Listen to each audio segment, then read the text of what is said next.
somebody that's already dead?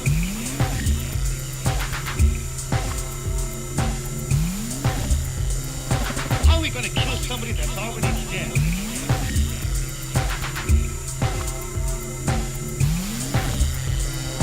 It's because of men like you that all must be destroyed.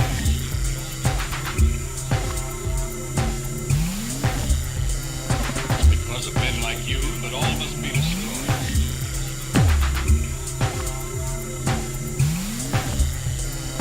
None of those risks have been seen, at least not by anyone who still remains alive. None of those risks have been seen, at least not by anyone who still remains alive.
brain treatment was given to you. You are a robot, that's all you are.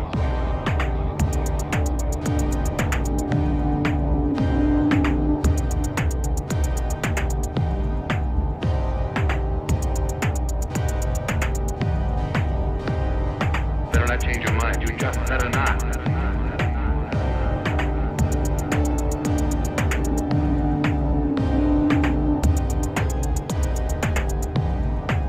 10, Better not change your mind. You just better not. 8, 7, 6, 5, 4, 3, 2, 1.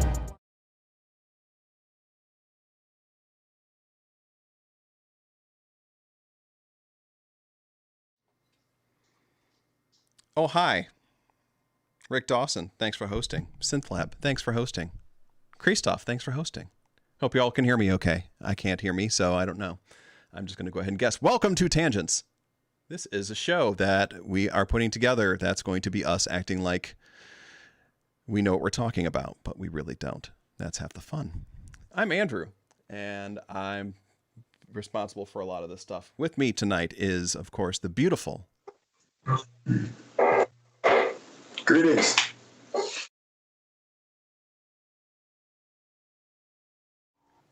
The three of us.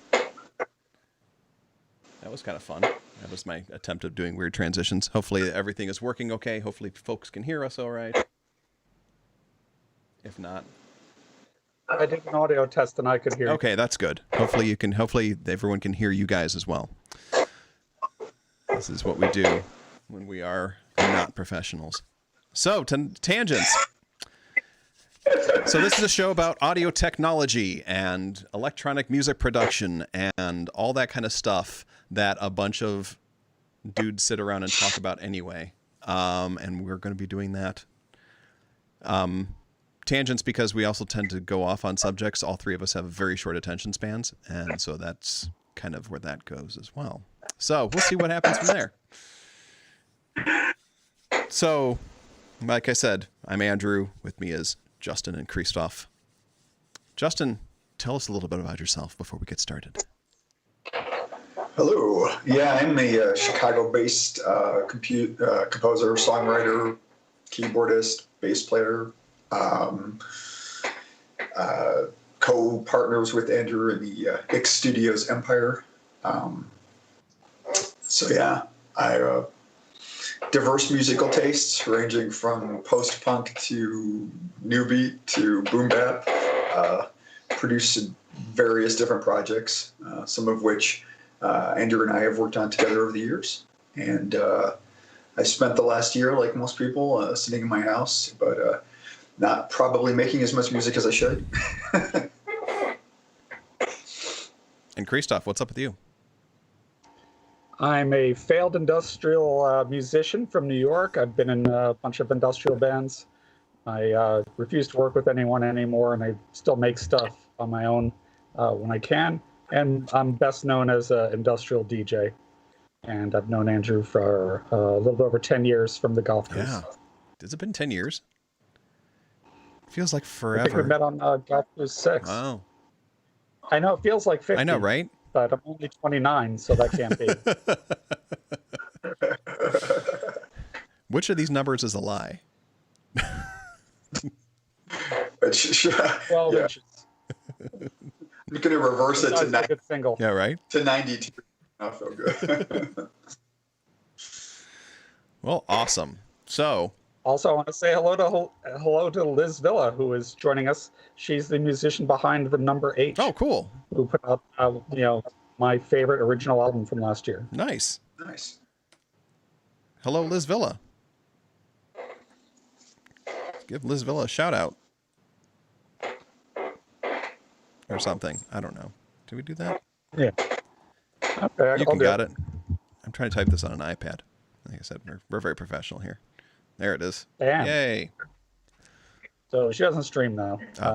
Well, But her album for the number 8 is available on Bandcamp. nice. Can you get a link? Just like Can you put a link up on you in the chat for that? Yeah, I'll All find right. it. That's cool.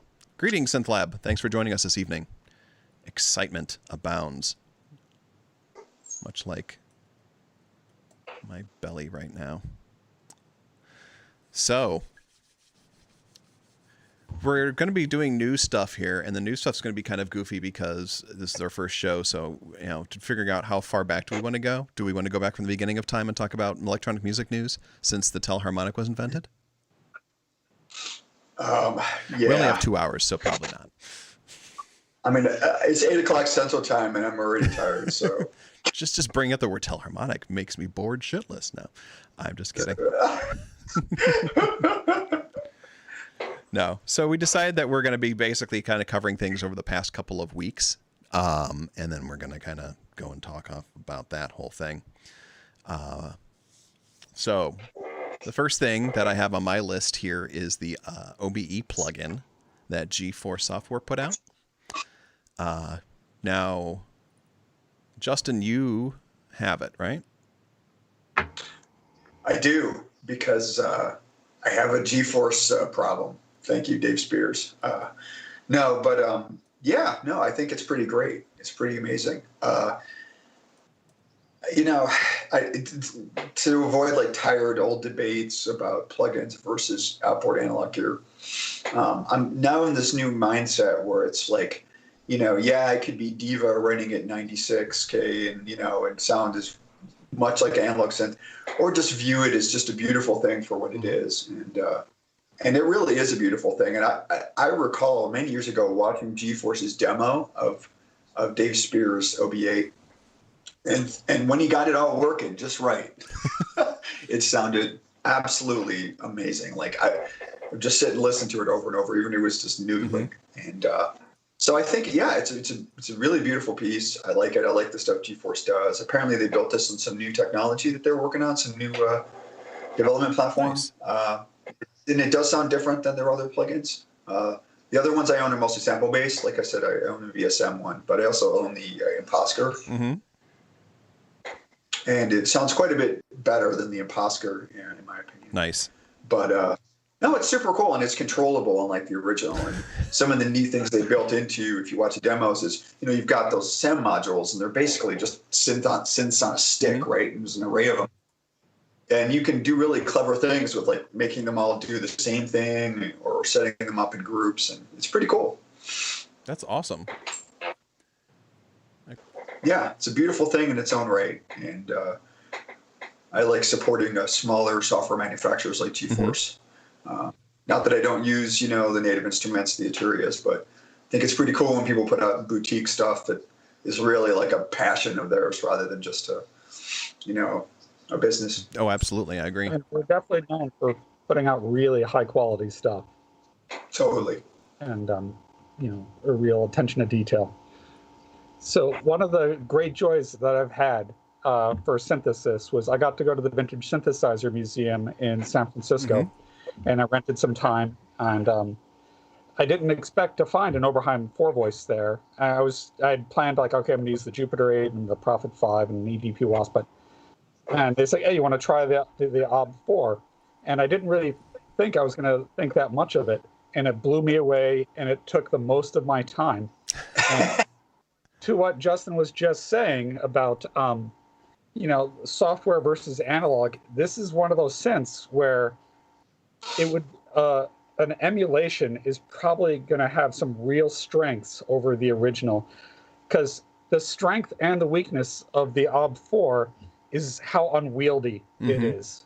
So it's basically, so the 4-voice is 4 SEM modules, working together and combined by a control unit. And there's some global parameters that you can set, but it doesn't control everything. Mm-hmm. And so the 8-voice is basically just that, but now it's 8 SEM modules. And the strength of and weakness of it is that, so if you want to have if you want to put it in poly mode, you've got to program each SEM module to be the same as the others if you want it to work together. And, if you've worked with analog gear or modular, just like the tiniest little change makes a huge difference. So when you're trying to get these just to be in tune together or to work together, it just gets fat and wild and unpredictable and gorgeous. Mm-hmm. But, if you're trying to get something very sharp and distinct, it's not going to do it.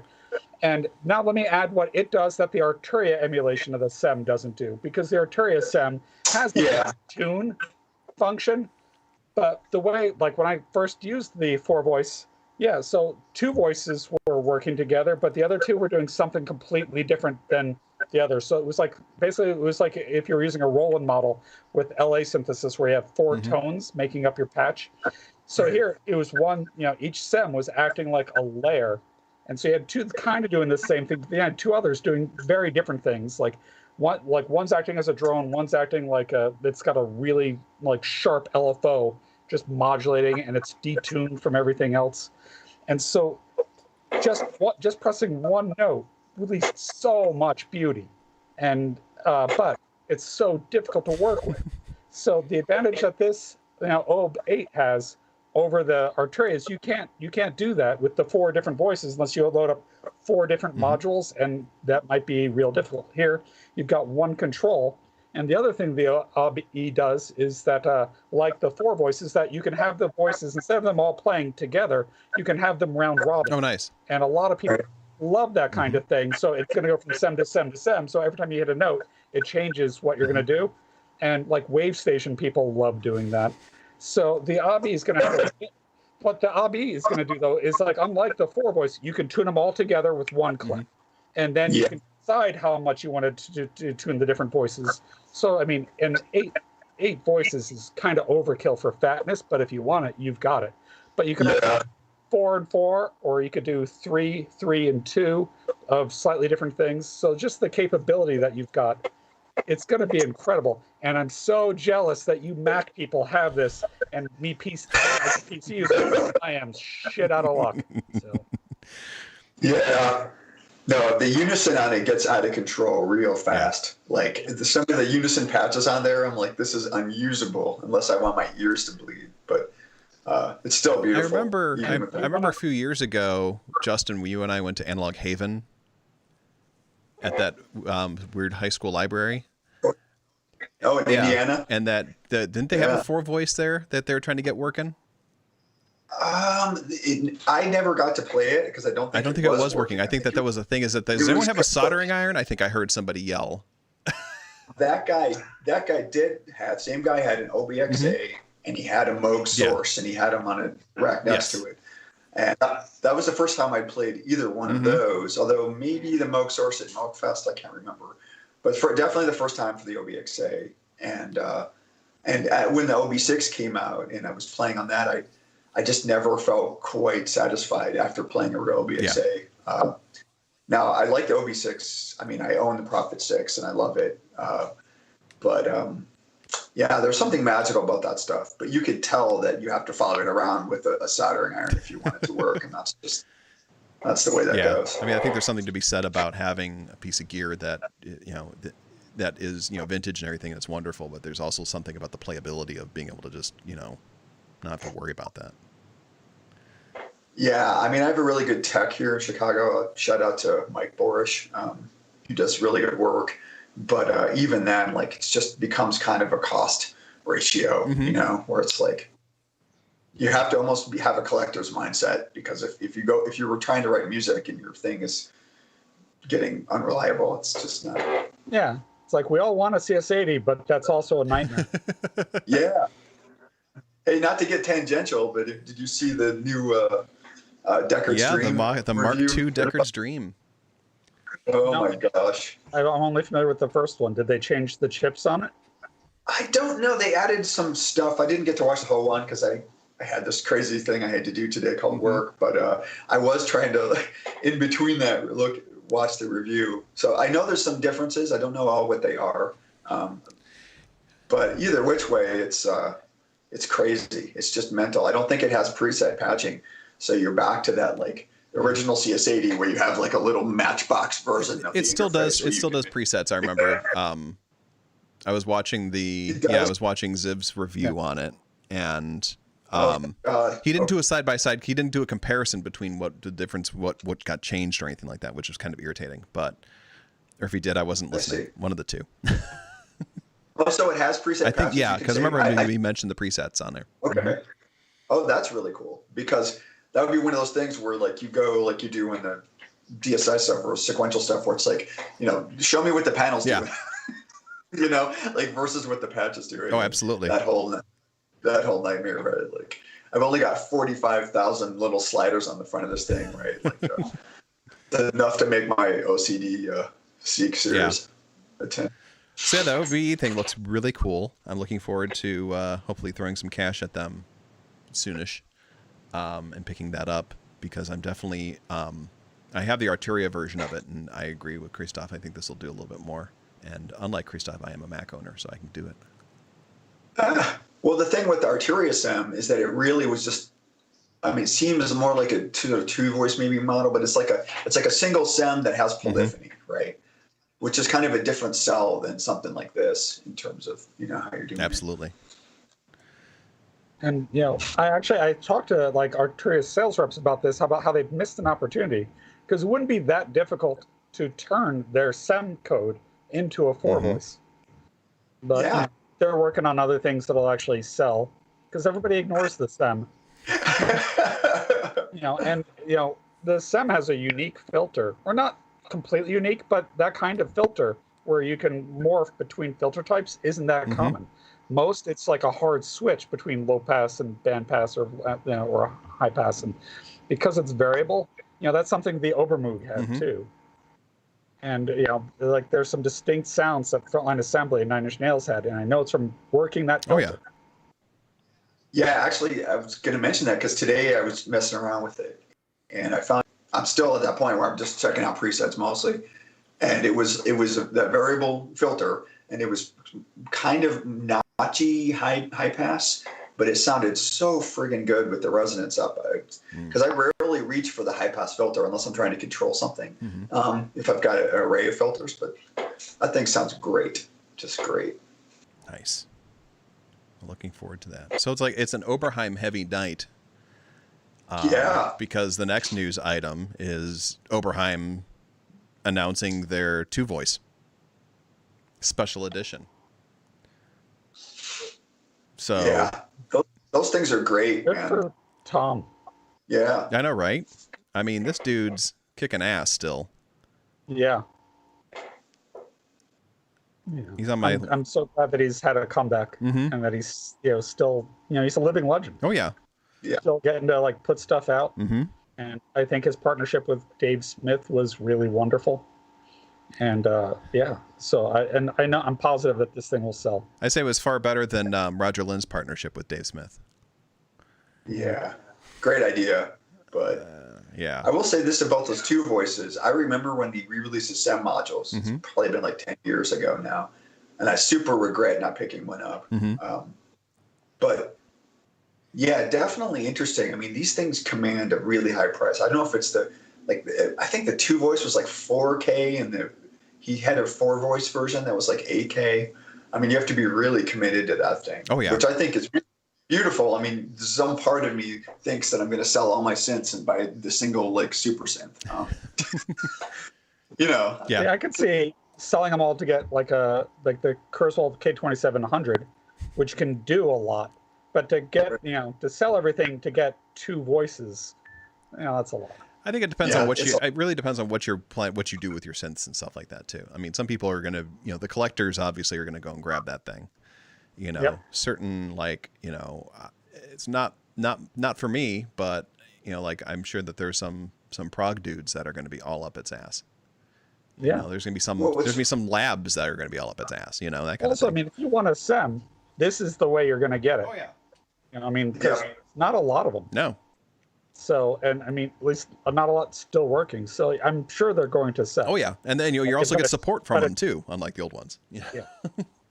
But it's I mean, it's not a synth for everybody at that price, and just like back in the 70s and 80s, they're probably all hand built, and that's part of why it's so expensive.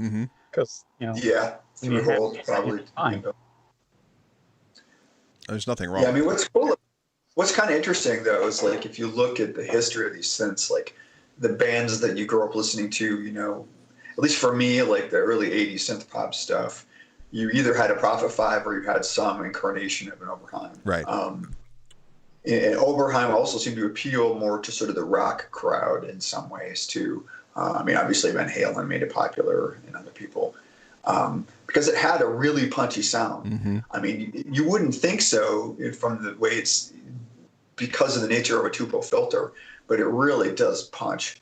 And, if you're trying to blend that, and the people that used it to the best effect, in my humble opinion, would be a band like Japan, where you had Richard Barbieri and the Hanson brothers, I think, Jansen brothers, working those together, and you get like this Prophet 5 Rev 2 working with this Oberheim, and it just sounds so amazing, like the weird sounds that they're doing. Mm-hmm.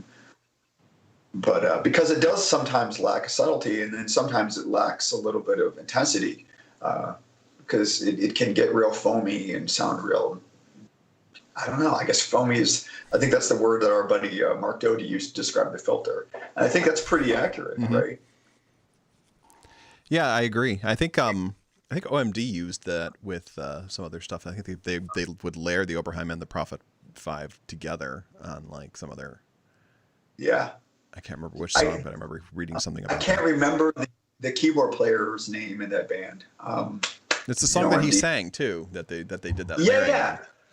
They famously sang, it was like kind of a love song. Yeah. I can't remember what it was. But famously, okay, so this is a sad story. I probably shouldn't tell sad stories, but a few years ago I was searching eBay for used equipment, and I came across a Prophet 5 listing out of the Los Angeles area. And apparently he had gone through a somewhat unpleasant divorce, and it ended up his ex was selling the Prophet 5. Oh, shit. As part of some. Yeah, but like they do when somebody famous owns it, right? They'll be sure to tell you, right? Oh yeah, this was owned by blah blah blah. Yeah. Yeah, like someone trying to sell you like Trent Reznor's, DX7 that actually happened to someone. Paul Humphreys was his name. Is still his name. Thank you. Oh, thank you. Yes. Great band. Oh yeah. Best thing that came out of Liverpool. Don't let anybody else tell you. Oh, I completely agree. Well, no, there's that other band as well that came out of Liverpool that's really good. What are they called? The Monkeys? No. What are they called? Not Oasis, but I know they came out of Liverpool too. The Beatles came out of Liverpool. I don't think these are bands that you're going to think are great. Yeah, I thought we were doing wrong answers only. Ladytron. Nice. Also, that's also one of the best bands to come out of Liverpool. Yeah. I don't know about like those insect ones or whatever. I'm like, whatever. Overplayed. Boring. Yeah, the best part about the Beatles, in my opinion, was George Martin, and that's all I'm going to say. Rick Dawson corrects us. Oasis came out of Manchester. They're from Manchester. Yes, thank you, Rick Dawson. Okay. Sorry.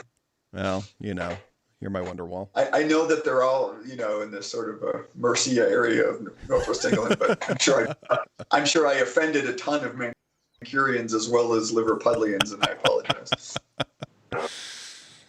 At least you took care of all of them at once, right? Yeah, I guess. I'm gonna get hate from everybody now. That's Sorry cool. about that. Hey man, as long as they're enjoying the show, right? That's the important thing. I don't know. But yeah, there was a thing I watched about, it wasn't Manchester. Was it Manchester? So there was a Synth Britannia thing, which was the British thing, and then there was the one that had that was talking about Cabaret Voltaire and Sheffield. Yes, thank you. Bing. Yes. A lot of great industrial bands and newbie bands out of Sheffield. Mm-hmm. Yeah. Did you see the documentary about that, Kreestof? I did not. Okay, I think it's still on YouTube. But yeah, it's a whole thing about the Manchester scene. Also from Sheffield. What's that? I think Test Department's also from Sheffield. I think you're correct. So yeah, I think it's Human League, right? Sheffield. Yes. Yeah, Rick Dawson. Yes, Synth Britannia was the BBC documentary, and then Channel 4 came out with one that was just about Sheffield. Yeah. Eddie Newton too, right? Eddie Newton's, I think. Yeah, they don't talk to Eddie. Most of it's like they're talking to Richard Kirk from Cabaret Voltaire. Oh yeah. And then they're talking with Talk, Interesting. and how Talk Talk opened for Def Leppard or something like that. And it was like this like crazy, weird, like, because they all played together because there was no one else to play shows with. Hey, No back judge. in the day, I'm sure I played with weirder bands. Yeah, right. But yeah, Human League and everything like that from there as well. But yeah, it's a really, you can probably dig it up and you can find the documentary on YouTube. I can't remember what it's called. Something about Manchester.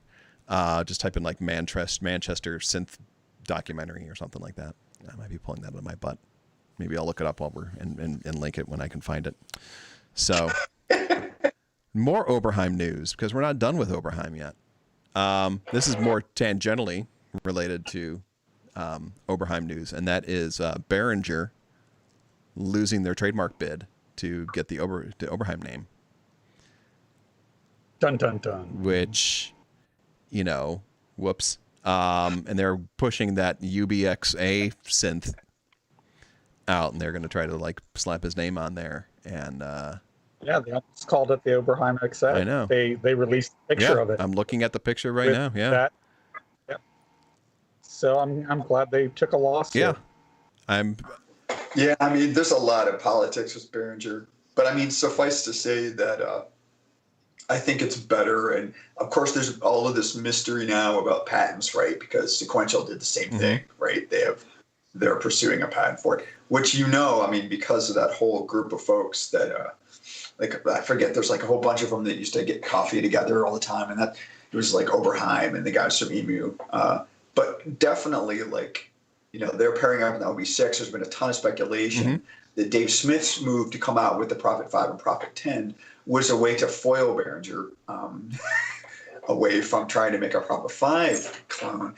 And I suspect that, and this is just my prediction, it holds absolutely no water, that in 2021 we'll see like an OBXA clone similar to the Prophet 5 based out of Sequential. Probably. I mean, that's possible. Either that or maybe they're just trying to protect Tom Oberheim from, people like Uli Behringer. I don't know. Absolutely. I mean, Sequential has a shaky history as well, so it could be either way. Yeah. Yeah, but I remember seeing the pictures of like Tom Oberheim and like Roger Lynn and Dave Smith. They'd all like hang out and like chug tequila and scream at things or something like that. Back in the day. Yeah. Yeah, I know that that little meetup group is how the OB6 came to pass, which I still think is a beautiful synth. It's just like its price point to, I just haven't been able to justify it. But I'll tell you what, if they do a complete OB8 or OBXA re-release, I'll probably have to sell something and do it because I love it. Yeah. Sounds good. The documentary, by the way, is called Made in Sheffield. It is no longer up on YouTube. Like, there's scenes of it that are up on YouTube, but the whole documentary is no longer up there. But Oh, that's too bad. I think it got like DNCA'd or whatever. But Sure. I don't even know if Synth Britannia is still up there or not. But yeah, those are two very good synth documentaries. Synth Britannia is because I just rewatched it recently because like you do. Yeah, of course. But yeah, so You guys tell everybody what Britannia is. what's that? You tell everybody what Synth Britannia is. Oh, Synth Britannia is a documentary about basically the birth of the synth pop movement in the 80s in the UK. I love the fact that pretty much everybody went to the same Kraftwerk concert, and that's how it got started. It's pretty crazy. It was like, because like OMD and like some other bands were like, yeah, we were at this Kraftwerk concert and we were like, we can make music like this. And instead of getting my driver's license, I got a synthesizer. And then, It's funny because I just recently watched a documentary about Bowie's Berlin period. And a similar thing happened there with, and Bowie, I think, at a Kraftwerk concert, if I'm not mistaken. Yeah. Yeah, basically, I can like the summation of Synth Britannia is everyone went to a Kraftwerk concert and started synth pop, and then Gary Newman happened and everyone got angry. They did get angry. They did. Well, I mean, so it's funny because one of the kicks I've been on lately is the sort of like minimal wave stuff. except super obscure, like almost outsider art, minimal wave, including guys like Thomas Lear and Robert Rental, who famously worked with Daniel Miller, and some of the early Ultravox albums. And it's kind of interesting that Newman was actually influenced by the first couple Ultravox albums. This is without Major, right? Yeah. So, Yeah. And I think, he said in an brief interview, where he said that he was a guitar-focused person. I mean, he was starting out to make a punk album, right? But he liked that Ultravox blended guitars and synths in kind of a novel way. So this sort of mythology that he bumped into a studio and just found a mini Moog, might be true to some extent. He was definitely listening to those folks. Yeah. I just read his memoir that he put out earlier this year called Revolution. It's really it's fun because I don't know if fun's the right word. He's very matter of fact in everything that he writes in there, and I think that a lot of it's because he's got he's Asperger's, and he writes like he has Asperger's. So he'll go and he'll just be like, and then 1981's when I forgot my first hair plugs, and then blah blah blah blah blah blah blah, and he just doesn't care. It's just like, and I got my facelift and and everyone, so it's to him it's like none of that stuff's a big deal, and he even talks about the fact he's like, I can't identify with people, and that kind of thing, and he's just like, and he goes into like his whole, the times when he decided he was going to do aerobatic piloting instead of making music for a number of years, and doing that, and then going and trying to make music again, and the album's failing and everything, and him trying to figure out why and all that kind of stuff, and it's just interesting to read it from his perspective. It's a lot of candor, but he's like we talked about, in preparing for this a little bit. He's a pretty amazing in the sense that kind of popped out of nowhere. Had this sort of dystopian J.G. Ballard thing going, but was also very accessible. Yes. And he wanted to be a pop artist. He wasn't, it's kind of flew in the face of some of the punk ethos at the time, right? He was like, yeah, I want to be a pop star. Let's do this. But he was people forget he was like 18, 19 years old. And plus being, on the spectrum as he is, I think there's a lot of anecdotal stories about him getting a little crazy. Yeah. carry around baseball bats. Oh yeah. Beat the shit out of the dude that touched his car. Yeah. Yeah. So that's a tough thing back, and especially in the mid 90s, and really do good work again and then continue to do good work. It's impressive. It's really impressive. I mean, you either get someone like Bo who can reinvent themselves over a couple of years and maybe put out a few bad albums, but consistently work. But for someone to take a dip for 10, 15 years and then just continue to go, it's pretty novel. Oh yeah. Right? Pretty cool. No, absolutely. I think that's the crazy thing about him is just that he reinvented himself a little bit, in the 90s. I think because he started getting really dark and everything like that. And he always was kind of dark anyway. But I like the fact that he was talking about in his thing that a lot of his, the entire Pleasure Principle album and the first 3 of his albums were all based on short stories he wrote when he was bored in school. Down in the Park is about robots murdering everybody, and that kind of thing. And obviously our friends Electric about robot prostitutes and stuff like that. But it's just kind of interesting because he was when I was a kid, I would write these stories and wouldn't show them to anybody because everyone thought I was too weird. And, so then I turn them into these songs, and that's huh. Well, yeah, I mean, that time period is perfect, right? Because nobody was going to be writing super stadium rock 70s love ballads about, robots. Right. So it really took that sort of all that history and stuff to happen to be a perfect, place for perfect zeitgeist, right? For him. Oh, absolutely. Did you guys get to hear the new Gary Newman song that came out? Yeah, that dropped yesterday? I did not. Kreestof? I did not. I didn't know it came out yesterday. Yeah, it was Gary Newman's birthday yesterday, so he put out a new song. Awesome. Yes. Okay. So there you go. I gotta write something down. Not related to what you're saying.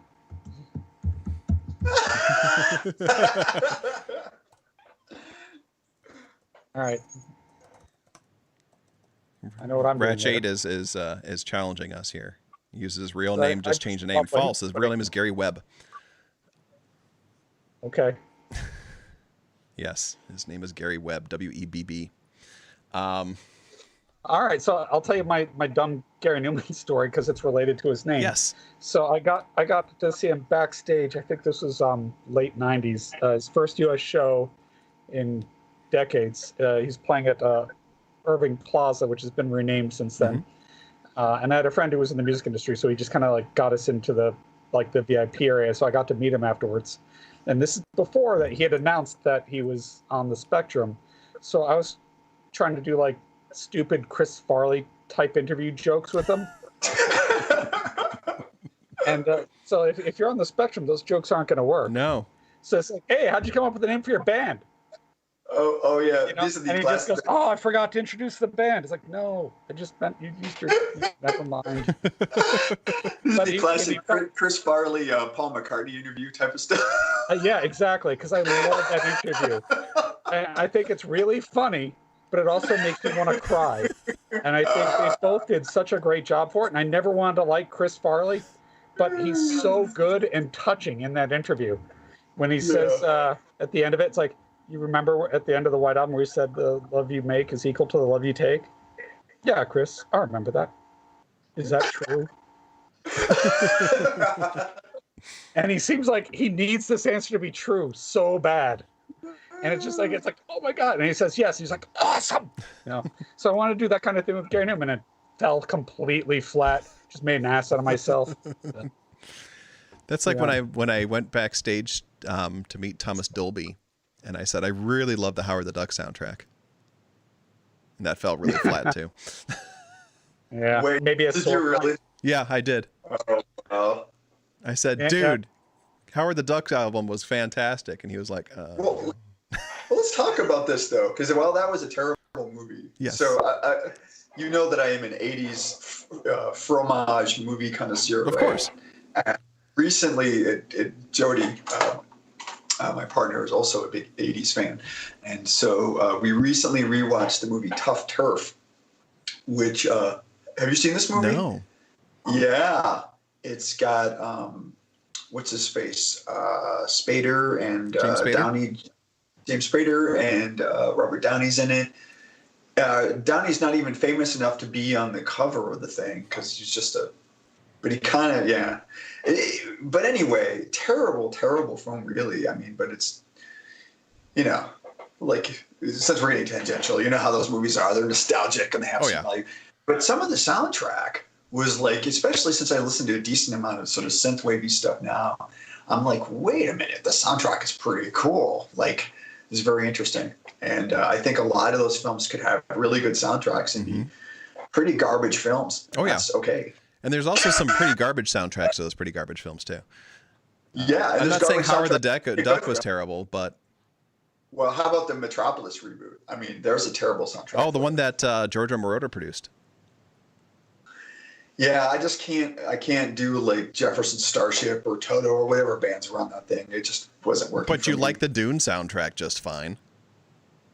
Well, okay, Toto did do that, but Brian Eno started the soundtrack. He just didn't He finish. just made the one theme.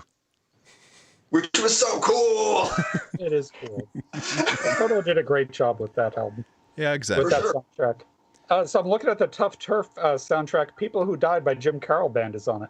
Oh, I'll say, actually, I don't want to give it away, but his band features as the movie band, and they play a bunch of. So I mean, I always thought of Jim Carroll as that song, right? Because that's the song that his band. Yeah. did.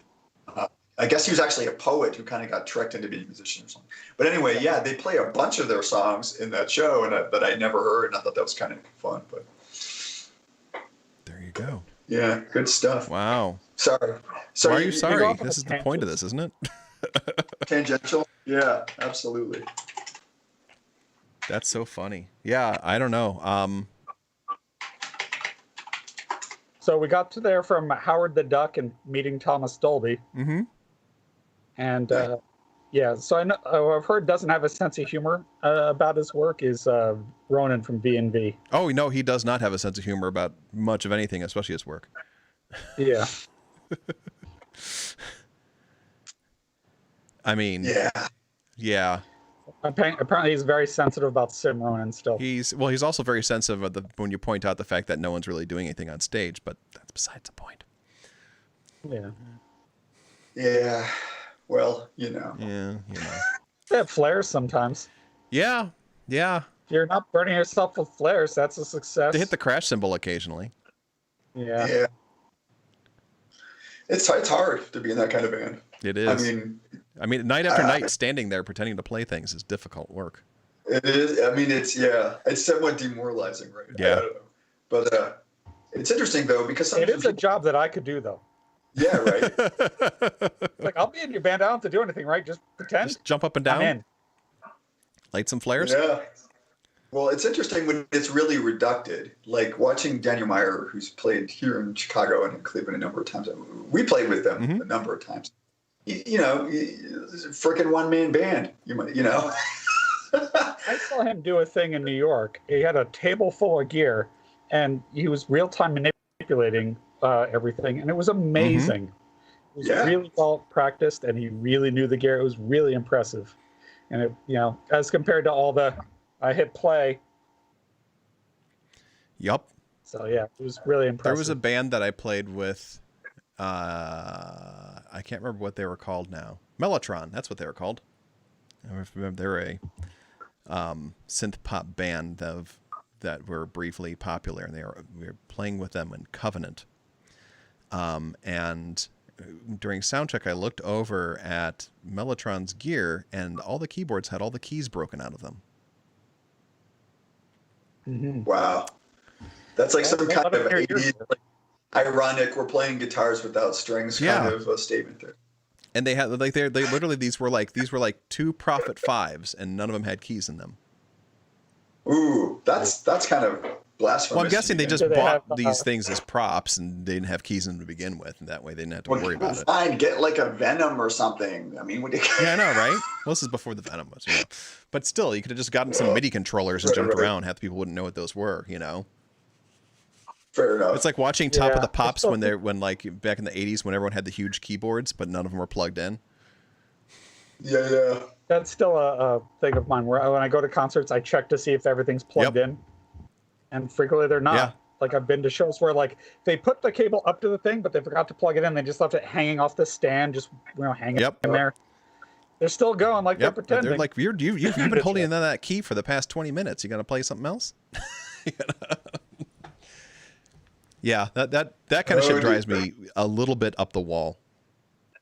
I mean, it's kind of the nature in a lot of this kind of music that we do. I understand that. But, you know, I mean, I've done a lot with backing tracks and stuff like that in my time, and they're very, very handy. But I use them as, if I can't play this thing live, then I'm going to use a backing track. But I'm going to try like hell to play as much live as possible. Right.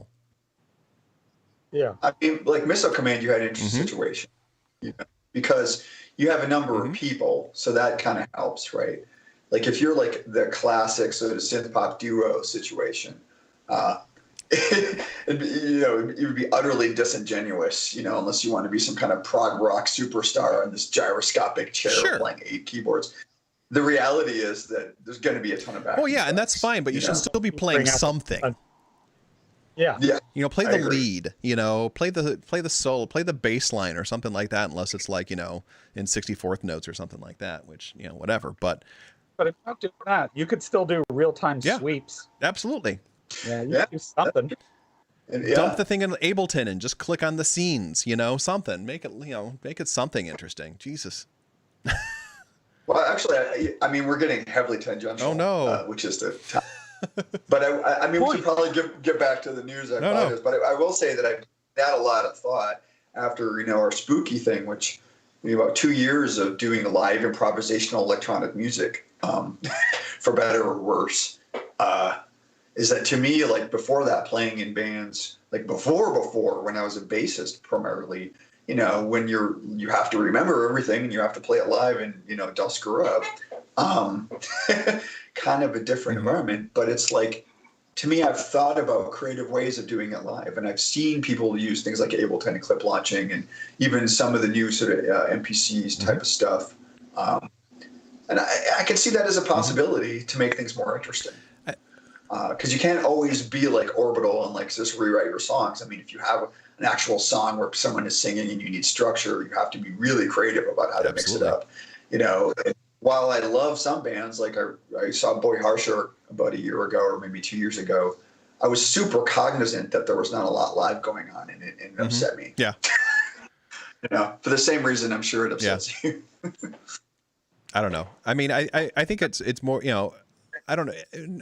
Granted, okay, I don't think that most of the audience is going to know or care if you're really playing live or not, you know, but I would imagine that if you're playing a lot of shows, it gets boring not playing anything.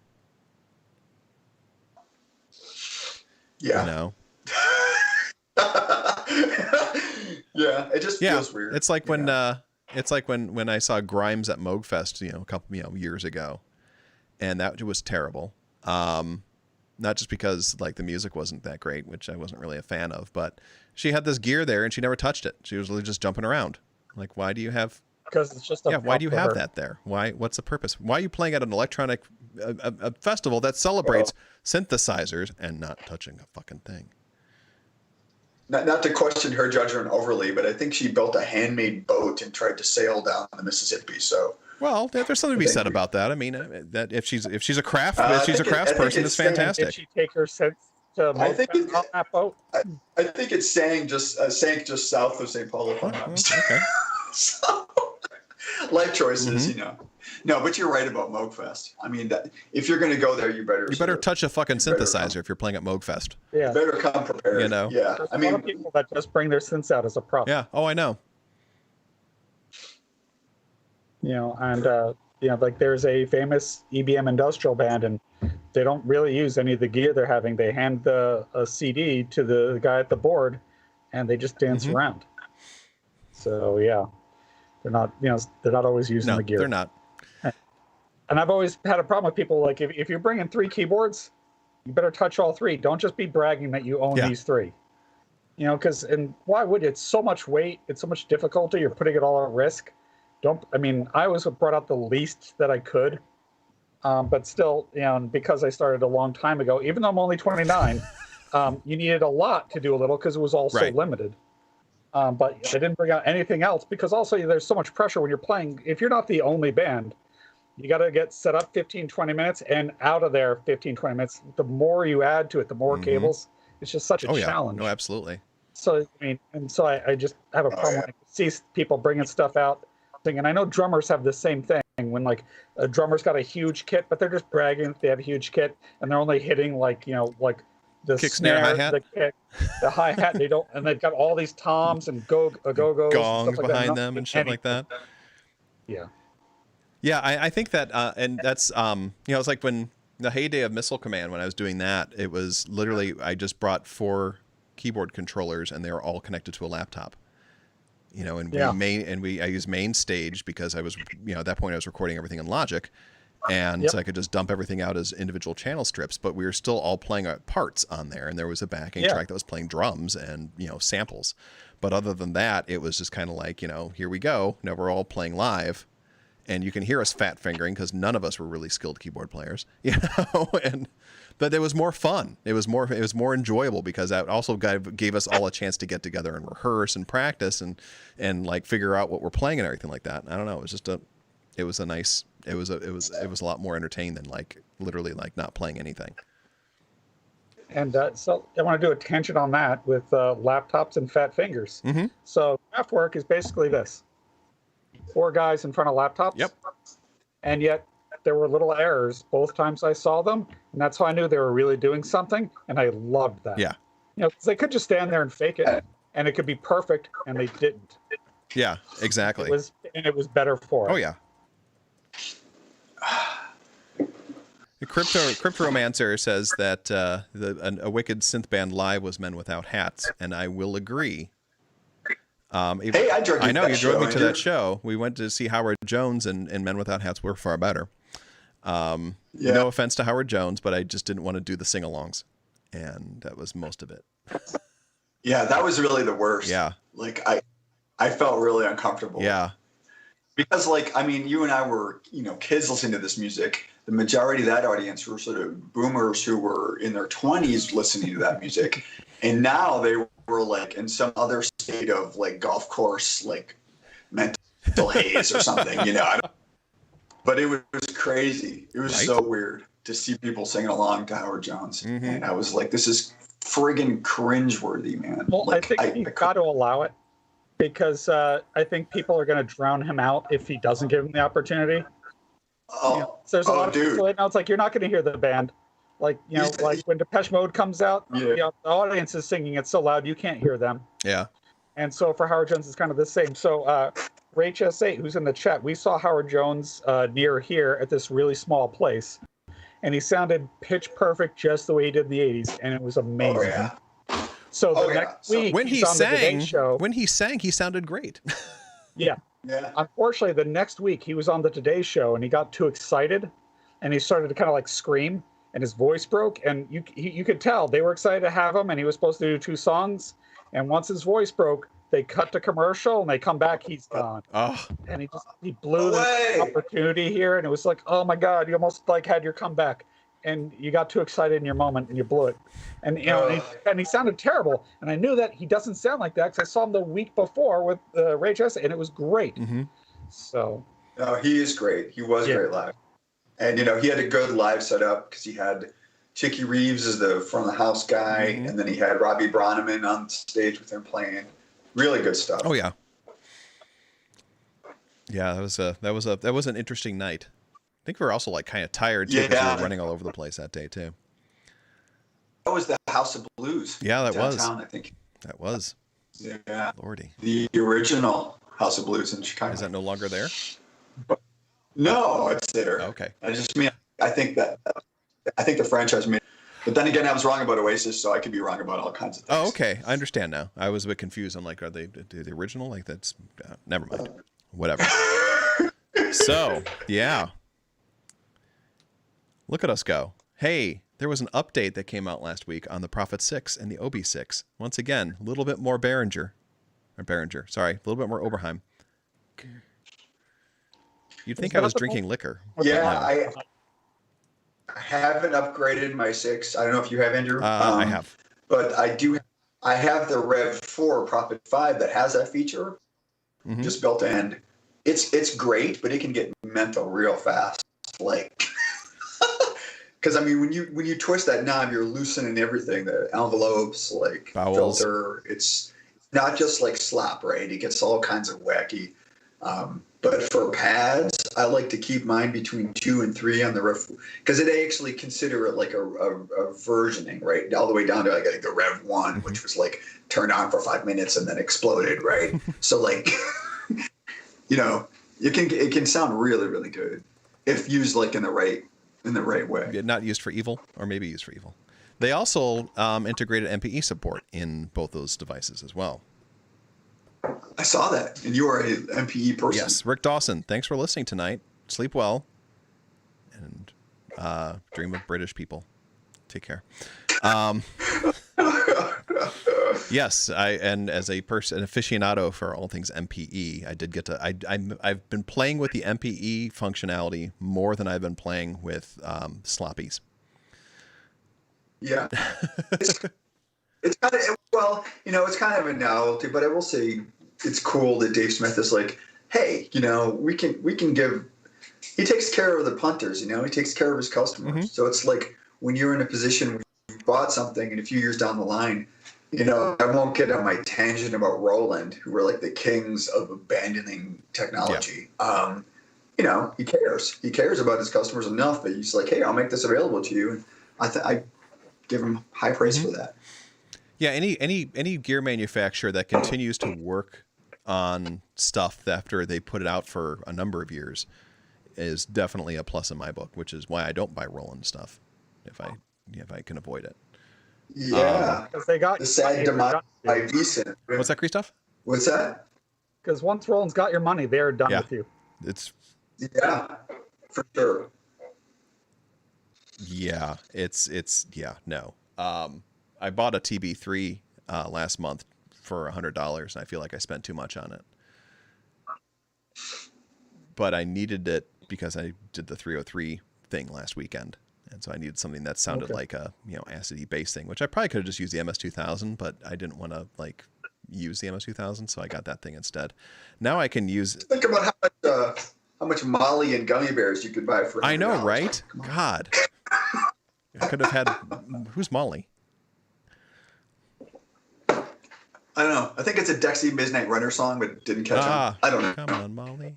He's just listing everybody who to come on. Oh my God. Yeah. But yeah, so the I like the MPE control on there is nice because it's fun having MPE control on an analog synthesizer, which like the Medusa has that, but it's fun having MPE on a Prophet because Prophet sounds fun and you can do all the weird stuff with MPE, So how does that work? I mean, because MPE implies some level of multi-timbrality, right? Like, how does that? I wonder how that would work. It's basically what it does is it assigns a note per channel in MIDI. Okay. And so that also allows you to do like some more like multi-dimensional kind of things as well. So you can utilize things like pitch shifting one note at a time kind of thing, or like opening and closing the filter and that kind of thing, stuff like that. So it's not as like amazingly crazy as it would be on the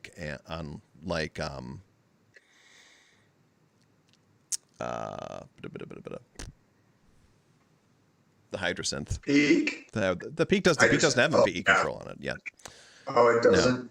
The Hydra has really good MPE support because you can do a lot of crazy stuff with that. The Prophet, it's not as crazy, but there's still some cool shit you can do with it as well. Though having the one note per channel thing is basically what MPE does. Sure. So, but yeah, I mean, it's a good update. If you have a Prophet 6, if you have a OB6, and that update is available to you. So speaking of Roland. Yes. So a funny story, like Roland Zencore was, inspired by the ukulele. Yeah, I know. So I know a lot of people hate subscription services. At some point, I started the subscription service because I had a System 8 and I was messing around with that. This is way when they first started it. It's still glitchy now if you're running on a Mac. Their cloud manager is like terrible. It's some of the buggiest software I've ever seen. But some of the stuff they have, and like I know they came out with the Jupiter X and the XM, and to me, like if you really want to knock off Jupiter 8 or Juno, or I do think that the System 8, I think those classic plugins sound better. The ACB, the analog circuit behavior stuff, I think it's more legit. The Zen stuff sounds great, but it's real high fidelity. I mean, we're getting into like their sort of workstation sort of technology at this point. You're not going to get super great analog emulation. But the beautiful thing about the JD800 is that it's friggin' digital as all get out anyway. So all of those digital synths that they've emulated that I've used, including the D50 version, which had the classic interface, which was pretty useless, which is like, let me show you some menu diving nightmares for you to emulate. It's like the DO5. But the Zenology, yeah, exactly. They faithfully recreated your fucking worst nightmare. But in tiny button form. Yeah, I mean, but the thing is with the GD800, and I played with it, I downloaded it and tinkered with it, and I only played with the GD800 once, like in the 90s. But I did go back and listen to some videos, and I'll say it sounds spot on. And from what I've heard, it's spot on. And of course it is, because it's just digital, just recreated. And also they didn't introduce it as a classic instrument, so it doesn't.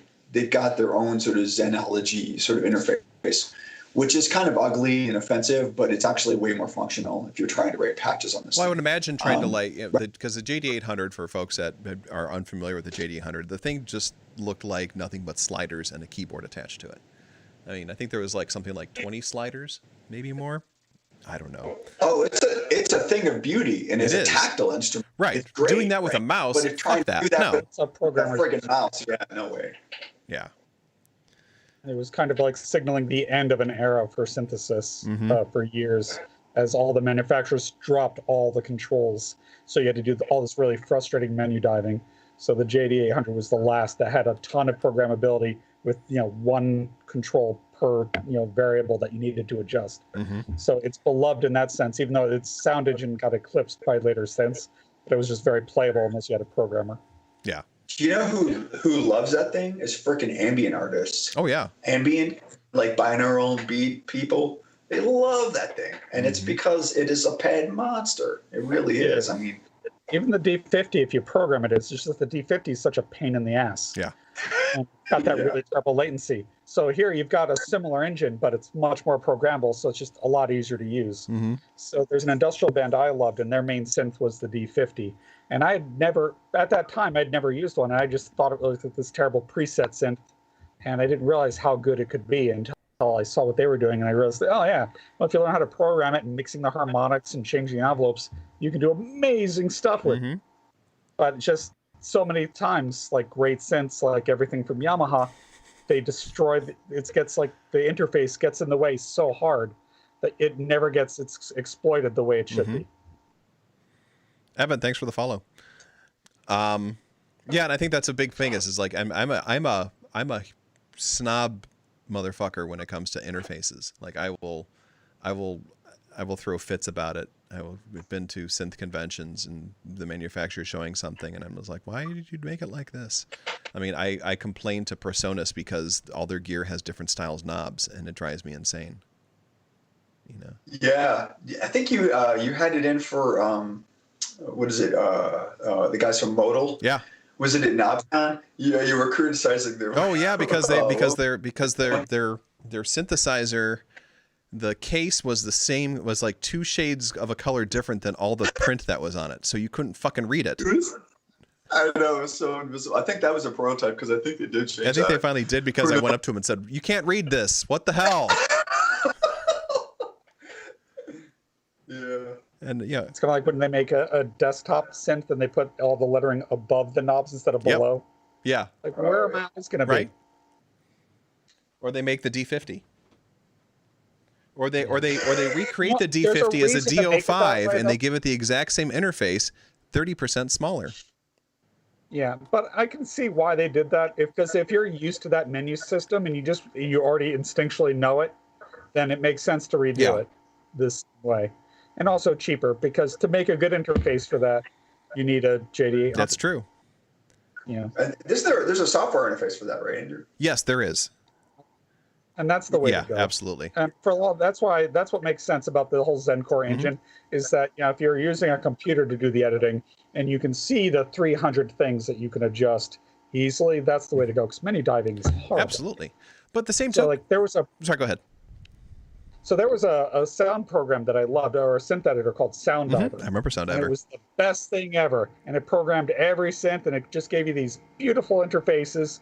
And then this horrible, horrible company came along and bought eMagic, and got rid of all of their good products like Sound Diver and the PC drivers for my MIDI interface, and just continued everything so that they could buy Logic. And then that evil company got rid of Sound Diver and just left us all high and dry. I don't remember what the name of that evil company was or what happened to them. I don't know. But considering their level of evil, I'm going to assume that they're one of the richest companies in the world now. They very might well be. And I know that they make like there's certain plugins that you really want, but you need to get that kind of computer to run it on. Yeah. I think named after a fruit or something. Yeah, right? some kind of vegetable matter. Rhymes with crapple. Yeah. Scrapple, maybe? Scrapple? I don't know. Yeah. But yeah, it's interesting because you talk about like using the software editors. At the same token, though, you have like certain pieces of hardware that you could easily, use your software editor with, but it's an amazing piece of hardware, and the interface is ridiculously intuitive. And I think things like the Novation circuit is like the biggest culprit of this thing is so ridiculously usable and so much fun. And then 6 months later, then you hook it up to a computer and realize that you're missing, that you've been having 80% of the fun with 20% of the piece of gear. And then Yeah, I think well, that's kind of a cool thing. Whereas opposed to the JD, or I'm sorry, what is it? What are you? The D50 and the DO5 is it's just the opposite. It's just kind of like I'm so frustrated, and now I have to get a piece of software, so I stop hating this thing.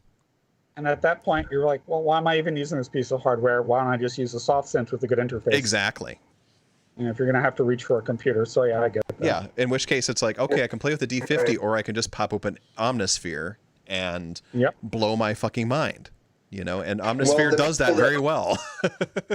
Now, I absolutely adore Glenn Darcy, and those ASM folks were super cool when we met them. But I would say that they really knocked that out of the park. Oh, God. The Hydrasynth is an amazing piece of gear, and it's an amazing interface, and it's so intuitive. So people have sort of nixed it and said things like, well, it's a VST in a box. And I'm like, so? It's a box. Nobody cares. Yeah. It's beautiful, and it does amazing stuff, so whatever, right? Like, are there soft synths that do stuff like that? Yeah, sure. I mean, I use a combination of wavetable synths that do similar things, but they're nowhere near as fun to work with. No. And I went for the keyboard version. I know you have the rack mount version or the desktop version, and the keyboard on that is so intense. And then the ribbon and the ribbon, and also so they do that. I guess it's MPE based. I don't know a whole lot about it, but they have this like weird aftertouch. It's like some multi-dimensional. Oh, it's a polyphonic aftertouch keyboard, which is for that price point is ridiculous. But it's more than that, and I remember I discovered that by accident because I have a polyphonic aftertouch controller, and it still sounded like rubbish when I was trying to control. So how do you think the aftertouch on the Hydrasynth compares to the ASR10? Well, I'd say for playability, I'm more comfortable with the ASR10, but because they've added some stuff. If it had the routability, it's function over form, right? I feel more comfortable in the ASR10, mostly because it was my main instrument for about 10 years. But I would say that the stuff you can do with ASM is just crazy. Yeah. And the actual feel of the board is maybe a little too sensitive. But it seemed to be, I know that company makes keyboards, like mechanical, they do that stuff, right? The parent company of ASM. Because I did feel at first that the keyboard was maybe too sensitive. I had to ratchet back the sensitivity on some of the aftertouch, because out of the box it's just excessive, So that'd be my critique of it. Yeah, and I mean I love a good interface, Even like in this, like, and I've been helping out a number of my friends like learn synthesis and stuff like that. And one of the things that I've been doing with them is giving them gear that doesn't have a keyboard attached to it. And being like, here, don't worry about that, because if I don't want you to think about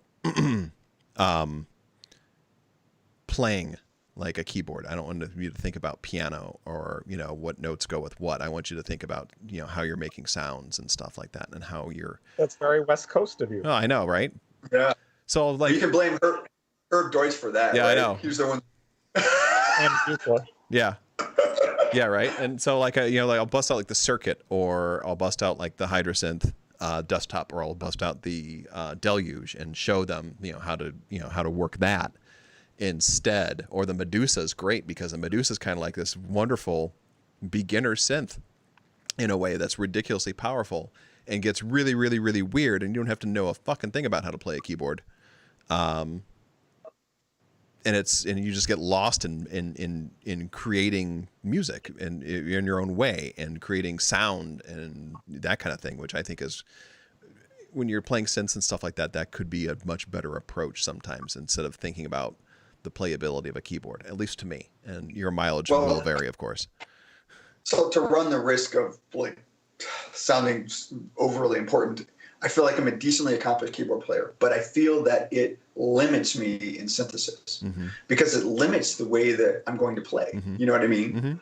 So I was trained on a piano, and so that already is limiting my brain. And then when I'm writing patches, I'm playing it on a keyboard.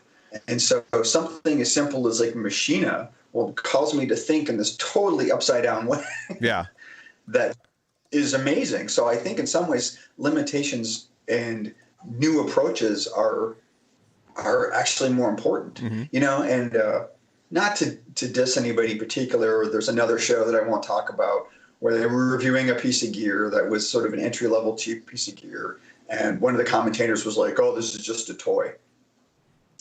And I kind of got frustrated by that because to me, I'm like, okay, so yeah, Richie Houghton took like a couple of toys that nobody wanted and made some pretty impressive music. Like, you know, at what point, you know, do we say, look, you know, if I was now like 16 years old and trying to come up with music and I didn't have any money, which I didn't when I was 16, you know, would I immediately sort of be dismissed because I couldn't afford, you know, all the stuff that I can afford now? Right.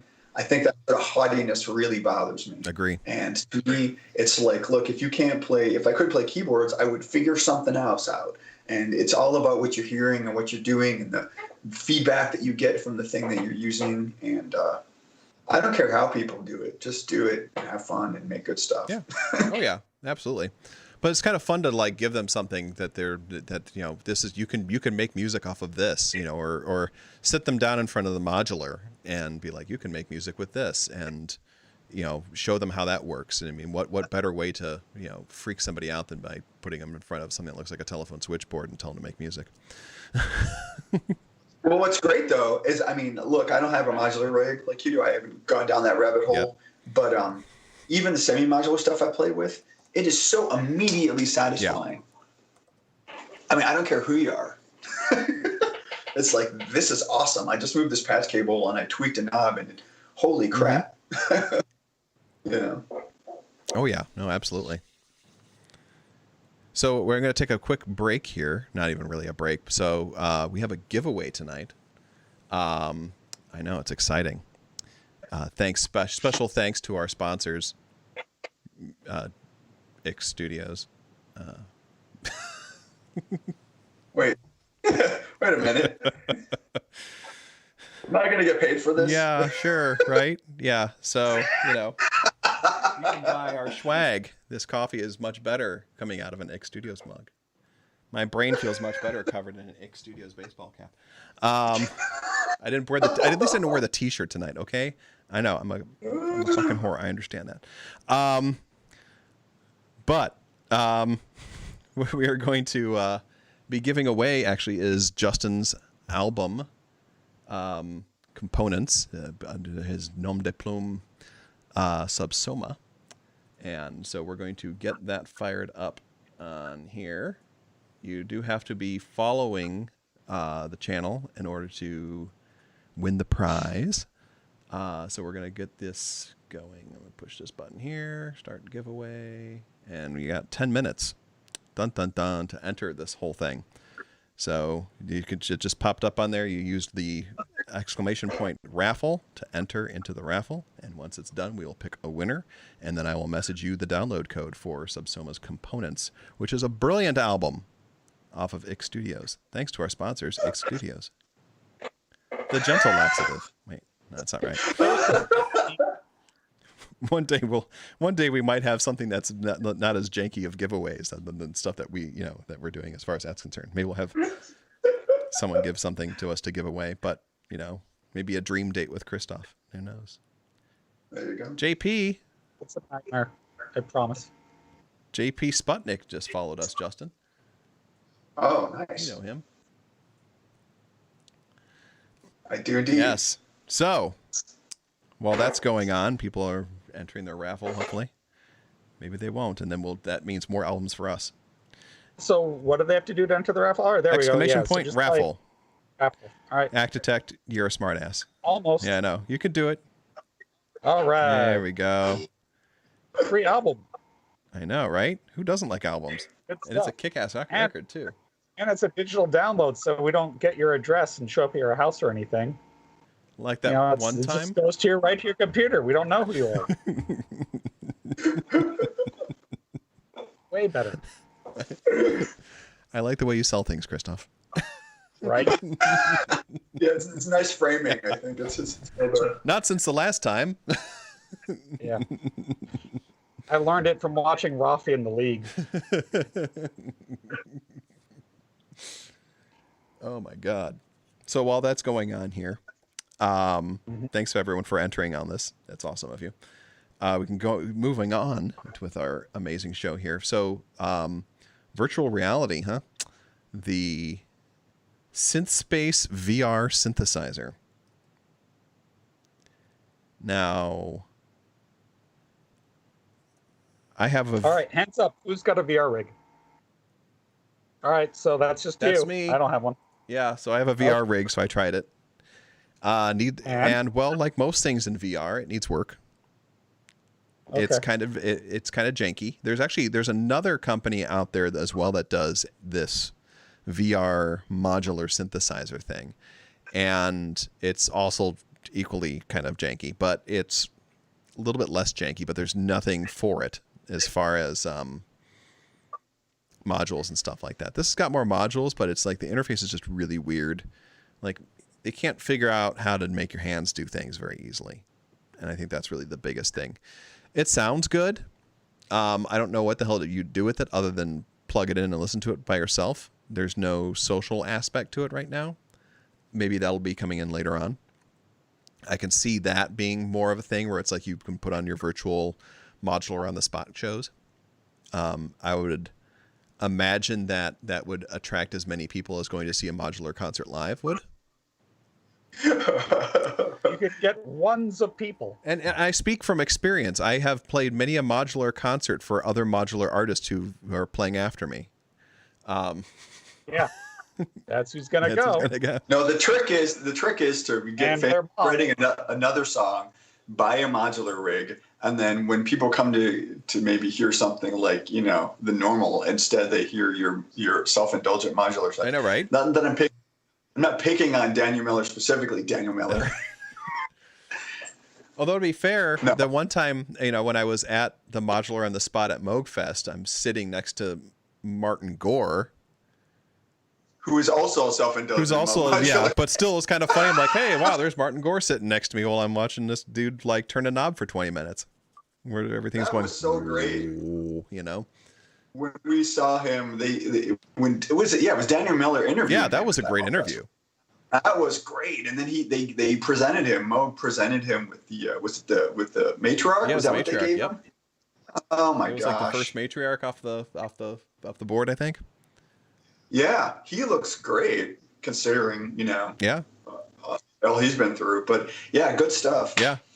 No, it wasn't the worst. I mean, it was actually kind of cool to watch. Oh yeah. But it was standing room only, and I think that was making me uncomfortable after a while. Well, we were sitting, so we didn't care about those people. No, I mean at the modular. Oh, the modular show. Yeah, that was terrible. Yeah. That was so boring. Yeah. Siminka saying that VR is a meme. Hot take. Productive hot take. It's a necessary meme on the way to AR, which has a much better opportunity to be a collaborative experience. And that's a very interesting. Who said that? Klemnika up on the chat right now. Oh, totally agree. And that was actually going to be my comment, which is that would make it way cooler, right? So I don't have VR, but I will say that the trailer for this VR synth that you're talking about looked fantastic. Yeah, it does. But I just imagine like the interface is going to be terrible because the gloves and the appeal of modular is the tactile interface. Absolutely. Otherwise, I could just use my Kurzweil or Reactor. Right. And so we're back to like you don't have the touching, so it's more frustrating than BCD or Reactor. Mm-hmm. But also with dizziness. Mm-hmm. Is there a VR? Is there a VR? Isn't Gadget in VR too? Isn't the core Gadget? Maybe I don't think not. so. But I think, I mean, something like that. Like if I agree with you totally, Kreestof. I mean, I also get a little dizzy. But I think the issue is like we haven't really discovered the best interface for working in VR. I mean, I don't think there's any question that this is just going to get bigger and bigger, right? The question is more a different type of tracking and gesture-based activities are going to have to happen for that to make sense. And I don't think moving virtual patch cables around this it's a solution without a problem. I mean, it really is. I mean, there's like, what's the purpose of it? Especially if it's just like, there's no sociability to it right now. It's like, people are kind of like still trying to figure out VR, even though I have an Oculus and I've played some fun games in it, but that's it. Like, and, you know, Google Earth is kind of cool, but that, you know, I can swoop around and, you know, walk around the streets of London or something like that. But that's, you know, you run into a limitation really quickly with that. You know, Elite Dangerous is phenomenal in VR. If you're a video game person, it's probably one of the best VR video games, in my opinion, next to the Star Wars one where you're the Squadrons, where you get to fly X-Wings and stuff in VR. That's cool. I think the problem with VR is it's just still too bloody expensive for most people. I mean, if you want to get PC-based stuff that's of any quality, right. I mean, even Valve's like Index is like the full package is like $1,700. I mean, most humans aren't going to spend. Well, the Oculus Quest it doesn't need a PC anymore, and that's actually about that's about $300, I think. Yeah, those entry level ones are super cool. And that works great. I mean, no question. So like one of the things that like so Jean-Michel Jarre has done a couple of VR concerts because of the pandemic. So he did one over the summer, and then he did another one on New Year's Eve. And I tried to watch them in VR, and it was an epic failure. So you're talking about the infamous Second Life series, because it was almost like a Second Life thing. That's what it felt like, right? But like the VR, because it's like they're using a social VR platform to do this thing. So you're like hanging out with people. So you're hanging out with people, and people can choose their own little avatars and stuff. So you're standing next to Bugs Bunny and a giant penis, watching Jean-Michel, like a CGI Jean-Michel Jarre do this. And it wasn't that great. Well, it's like the future is flying cars. You know, when I think of that, I want Snow Crash. You know, like if I can't have that, I don't know. Future's flying cars, and you realize the fact that people have a tough enough time understanding X and Y axes when they're driving. You want to add Z to that? I think it's a bad idea. Well, that's why you need Elon Musk to fix it for you. You can't be trusted to drive that thing yourself. Yeah. Yeah, I mean, it would definitely have to be completely computer controlled. Mm-hmm. Totally. They're just never going to allow it near cities where wind can blow a car into a skyscraper. And if you consider the maintenance that has to go into an aircraft, nobody can really afford that. It's not going to. Exactly. Too bad. But yeah, so I mean, Jean-Michel Jarre is one of those people that like is totally up VR's ass right now. And the difference between the first show he did in the summer and then the New Year's Eve show, as far as how he was doing the stuff, was like night and day. Because the first one looked like it was just like a CGI thing, just like a puppet kind of thing that was barely moving, and the second one was more like this a very advanced marionette, and they even cut to some shots of him performing with the gear that he was on that was basically like a mocap suit in a way, with all of his synths and shit like that around him, and then they had like the virtual versions of it. So that was kind of a cool thing. You know, and I'm a Jean-Michel Jarre nut anyway. I'll watch every ridiculously cheesy concert that I can find on YouTube. Which, if you have not seen a Jean-Michel Jarre playing at Y2K at the Great Pyramids. Yeah. Doesn't he holds the world record for the largest concert? Yeah, in Houston. But that one in particular, right, is insane, especially once the dudes dressed as penguins walking over the sand dunes was just like, what the hell? No, but I mean, I think it's kind of cool that, you know, a person, you know, of his demographic is like still trying to. Dude's in his 70s. Dude, and he looks so good. Yeah. I don't know how much caviar or Dom Perignon that guy drinks or what his deal is, but I need to get some of that. But seriously, though, I mean, I think it's cool, and I don't think there's any question that there's going to be more to come, and that we're just looking at very rudimentary stuff. And I understand, and I kind of agree with the point about it being like a step toward workable AR, and I think that AR is going to be a much more practical approach. That's actually is more solutions based for problems than anything else than VR is. Certainly is a lot more comfortable because that VR rig gets kind of heavy after a while. Yeah, unless you take a handful of Dramamine too, that's it. I don't have a problem with that. That's the thing. I don't get motion sickness from that. So that's good. So our contest is over. I push the button to pick a winner, and Necrosophist has won the album. Congratulations, Necrosophist. Woo! From your pals at X Studios. So, Necrosophist, I am going to send you a message real quick. Hopefully you can get my message, and I will give you the download code for that. I'm going to do that right now. Justin and Kreestof, talk amongst yourselves. All right, well, Torrin Krells just asked a question. Can the new Sequential Prophet 5 or its separately sold programming software recognize his original Prophet 5 patches that he has on cassette? I don't know. I do know that the first one of the entire bank is the original sounds, but I suspect that they probably recreated them. That would be my suspicion.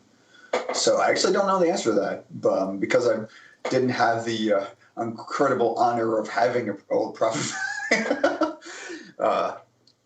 Yeah, I don't know. I don't think it has a cassette interface. I mean, you'd probably have to use SysX or something to get it on there. Yeah, I don't know the answer to that. Because the Prophet 5s, do they come with MIDI? No, right? You need a conversion, right? Are you talking about the original? The original Prophet 5. I think the 3.3 or they're 3. right? The 3 was the last one they did, which was all Curtis chips.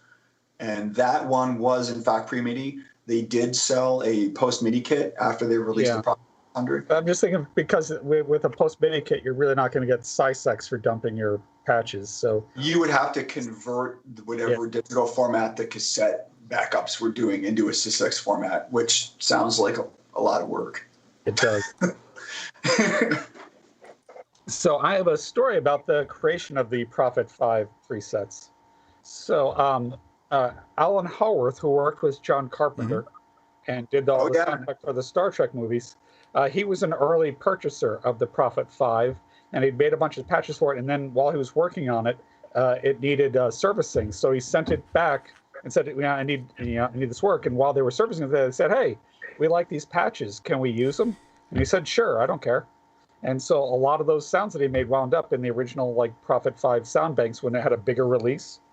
And so that's that's how I connect John Carpenter to Skinny Puppy, because Skinny Puppy, the Prophet 5 was one of their big signature synths, and I see a similarity to their sound, and it's what's made me fall in love with the Prophet 5 and the Pro 1. Wow, it's that sound. But yeah, and so Alan Howarth is a great programmer. So with the John Carpenter is just a player, but he wasn't really a synth programmer. No. So all of that genius goes back to Alan Howarth, who used to work for ARP.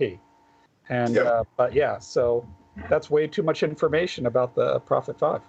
I think Bill Liebs or somebody's Pro 1 was on eBay a number of years ago. Well, actually, the Bill Lieb Pro 1, he bought that from Kevin Key. No kidding. Yeah. So when he started Frontline, Kevin sold that, and he later sold his Prophet 5 for like $600-800. Wow. It's like, now. Hey, I remember when you could get a Jupiter 8 for like $1,400. Yeah. Mm-hmm. Yeah. And now it's about $18,000. Remember we could get a 303 for like $200. And you're still getting ripped off there. Yeah. Yeah. So it's crazy. And there's no, I mean, there's such thing as too much information about the Prophet 5. I mean, one Moogfest, Justin and I went to everything involving the Prophet 5, and including going to hear Dave Smith talk about the history of the bloody thing. And I remember specifically that Dave Smith says, because someone asked about, are you ever going to make another Prophet 5? And he said, no, I'm never going to make another Prophet 5. I don't live in the past.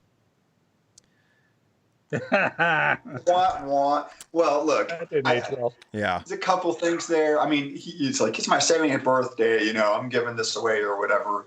And he did do one thing that I think, in his defense, he added a bunch of new stuff. It's not the exact same thing. It sounds bloody great. It from just a sound, just the sound coming out of this thing, it sounds like it's probably the most beautiful synth I own. I'm not gonna lie. And I hear people saying who have older versions like Rev 2s or Rev 3s talk smack about it, and that might be so, but I don't have to get this thing serviced every 5 minutes. Although I did have to get it serviced once. Already. So that's the other story about Dave Smith, who's apparently totally deaf and can't hear anything above a certain frequency. And so because of COVID, he was doing the quality checks by himself. And the first 100 serial numbers had a resistor in there or didn't have a resistor or something that basically cut off all the high frequency in the oscillators. I heard about that. He couldn't hear it. And He's like, sounds good. I have one of the first 100 serial numbers, and I had to send my frickin' thing back to get serviced, but it was worth it. It sounds beautiful. It's a great instrument, and I really believe there was a lot of screw Behringer, man. You know what I mean? And no offense to Dave, I'm sure he's probably funding his great grandkids' college education with this thing, right? You know, I mean, he's going to sell a decent amount of these, and Also, I don't know if there's a ton of profit in these because I think it's still not factory built. So I mean, I think there's a lot of hand building to it. So I think it does cost a lot more. Yeah. But it's so I will say when I was at the Vintage Synthesizer Museum after I got done with the 4-voice, I got to play with the Jupiter 8 and the Prophet 5, and it was the only time I've ever had to actually play them, and it was such an incredible delight. Yeah. And I knew it was going to be good. And it was so much better. And it was, there's just the design limitations that they put in. So it's hard to dial in bad sounds with them. And the immediacy, you can just immediately feel the quality difference instantly. You just hear it. They're just amazing. That's why we're talking about them 40 years later. They're just that good. And the Prophet 5 has limitations. So if you're going to release a new version, you could beef it up, kind of like the way the DeepMind updates the Juno series. It's like, add the oscillators. Like, you could put more filtering on the Prophet 5, but it's amazing. Yeah. It just has that sound, and it sounds so good. To me, it's so I'm a huge fanboy of Dave Smith. So I will admit that I own the Prophet 6, I own the Rev 2, I own the Pro 3. I have problems. And the thing is, honestly, they all fit in sort of a different place. Like the Rev 2 had the real courtesy sound, which I liked, but it also had an incredible modulation matrix. Whereas the Prophet 6 has a much more limited modulation matrix, but has a beautiful SSM filter and just sounds really, really good. And then the Pro 3 is a totally weird thing in its own sort of weird world. But to me, none of them just sonically compare to the Prophet 5, even though I can't do all the slick things that I can do in the Rev 2. I mean, there's modulation-wise. So it's you're right. It has an immediate sort of feedback that just feels good. And not that those other synths don't. I mean, my gosh, the Prophet 6 is probably my desert island synth because it's rugged, it's new, it's got a lot of beauty, and it's got enough modulation to keep you busy for a long time. I love my Prophet 6. It is one of those synths that it just sounds so beautiful all the time. Yeah. Yeah, I think it's fantastic. It's one of the ones that's it's on this rack here, which is the rack the gear that I play the most. That's what this rack means. I struggled because I wanted the keyboard version so bad, but because I used it so much, because the way my rig works you can't see, but I've got the Rev 2 module and the Prophet 6 in front of me, because that's what I'm reaching for the most, and it would have not made sense for me to move away from my DAW and that's just for programming sounds, not forget just playing, right? I could play anything from anything. Right. That's awesome. One more piece of news. And I almost didn't put it in here because it came out yesterday, and I was trying to put an end to everything so we can get everything organized. And that is the PreSonus Studio One 5.2 that came out yesterday, and it's a pretty big update as far as Studio One is concerned. Now I've just started using Studio One over the past 6 months or so, I think, and I usually use Kreestof's favorite, eMagic's Logic. No, Apple Logic. Just kidding.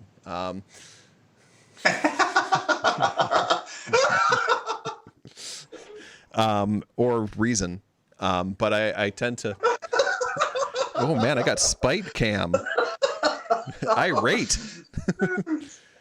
That's a great face, man. I love it. So I usually use Reason or Logic, but I decided, because it was RPM challenge last month, which is when you write an album in a month. And I generally try to over challenge myself. So I decided to learn a new DAW as well. So I decided Studio One, you're up. So I learned that. So 5.2 came out yesterday and it's got some nice little features in it. Have you downloaded it yet, Justin? I have. Okay. So I used 4. I've been using it for probably not much longer than you, maybe just a month or two, and that's only because I was in the quest for the new DAW, if you remember. And I considered breaking out my Atari ST. I was getting frustrated with some of the MIDI lag, and it was bothering me. But honestly, yeah, I moved into Reaper. Reaper was my intermediate DAW, and while it's actually tight and I love it, it just isn't professional. I hate to say that. I mean, it didn't do everything I needed. So I sort of stumbled. I think maybe I was listening to you and Rodney's show or something. Something came up with PreSonus, or maybe it was like Gaz Williams or somebody was using it, and I'm like, what the heck? I'll try it. And It talked about on Rodney's show. Yeah. Yeah. Well, yeah, Ronnie used to work for him, so. All the buttons, clicks, it checks all the boxes, man. Like, it's lightweight enough, unlike Logic, which I feel like is utterly bogged down. And it's absolutely feature rich. Now, at some point, to answer your question, which I politically dodged apparently. Yes, I have. I haven't done anything with the new features. I did research them, read and watched a couple of YouTube videos. And I think some of the stuff they're adding makes a lot of sense for people that are doing multimedia stuff or streaming. Also, people that are clip launcher people. Yeah. They've got a bunch of cool stuff. The one thing I wasn't using in 5 was the Arranger View stuff. Yeah, me either. Which now you can do it in real time, which is even more slick. So when we talked about people changing the way they think about music, I think Ableton is the #1 contributor to that, right? In terms of the clip thinking. Now, I am a solid Gen Xer and I struggle with clip launching, but I will say that I think it's cool and it's cool what people do with it. And I can see using this type of arranger/clip thinking. The fact that you can just label something as a chorus and just sort of quickly move it somewhere else without the fiddly cut and paste. That's something that Reason's had for years, is that they call it blocks in Reason. Nice. And it's funny because it's like I was yesterday years old when I realized that arranger existed, and given that I primarily write like synth pop music where it's pretty formulaic, verse chorus middle bit, chorus bye. God, that would have saved me so much fucking time if I'd known that was there. Right. I would have written that album in 6 days instead of 8. Now, like many years, other things that are cool is the notation stuff.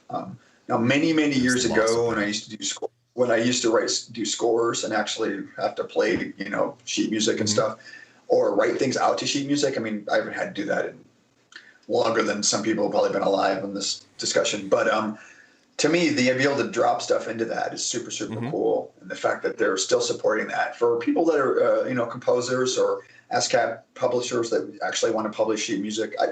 Either way, or say you're writing scores for an orchestra or someone else to play along with you. I think it's pretty cool that they're supporting that as much as they are. Yeah.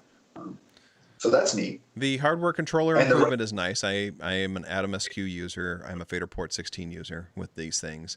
It's nice, but they need to fix something with it because it's kind of buggy. Because there's this thing you can do with it where you can now you can control like more aspects of the sequencer, like the pattern sequencer and stuff like that, where you can like adjust like the delay or the repeats and stuff like that. But as soon as it goes, it only gives you one pass, and then it flips back, like the interface flips back to its default. So next thing you know, you're playing with a filter instead of like trying to change your repeat number or something like that. That's buggy. I don't like that. Is that on the fader? Is that the fader? That's port? on the Atom SQ. Okay. Yeah, because I've looked at it, like especially when I'm doing mixing, that would be real handy. Yeah, I mean, the fader port's great for mixing. The Atom SQ is fantastic for just writing music and everything like that, because it's like a little kind of keyboard controller thing in a way, but You can pop it into like a drum pattern, and it basically turns into like an 808 style like drum pattern. Nice. Thing works really well, quick, easy, and then you can assign things to whatever you want to on it, and I barely have to touch a mouse, which I'm a big fan of that because I like tactile. Yeah, totally. Some of the other features that are in there, splitter, which I never used before, but that's kind of an interesting kind of thing. So that basically does parallel processing without having to assign things out to separate channels. Oh, interesting. So that's kind of a neat thing. Yeah, I was kind of creeped out by the retrospective recording, and while I know that that's like a really handy thing, and I yeah, it kind of feels like body cam They're listening technology to to me, you. like yeah. Before you plant those drugs on somebody, we're gonna actually record you. But so yeah, before you're actually getting ready to record something. But I guess it's handy, because there were moments when I've had some magic and then had to get called away by a tea kettle or some annoying thing, and then before you know it, I've forgotten it. So I think that's pretty cool. Mildly creepy. Well, cool. I haven't really played with the show page yet, which in Studio One, basically what it does is it allows you to take all the tracks that you worked on and put them into basically literally like a show mode, so you can play concerts.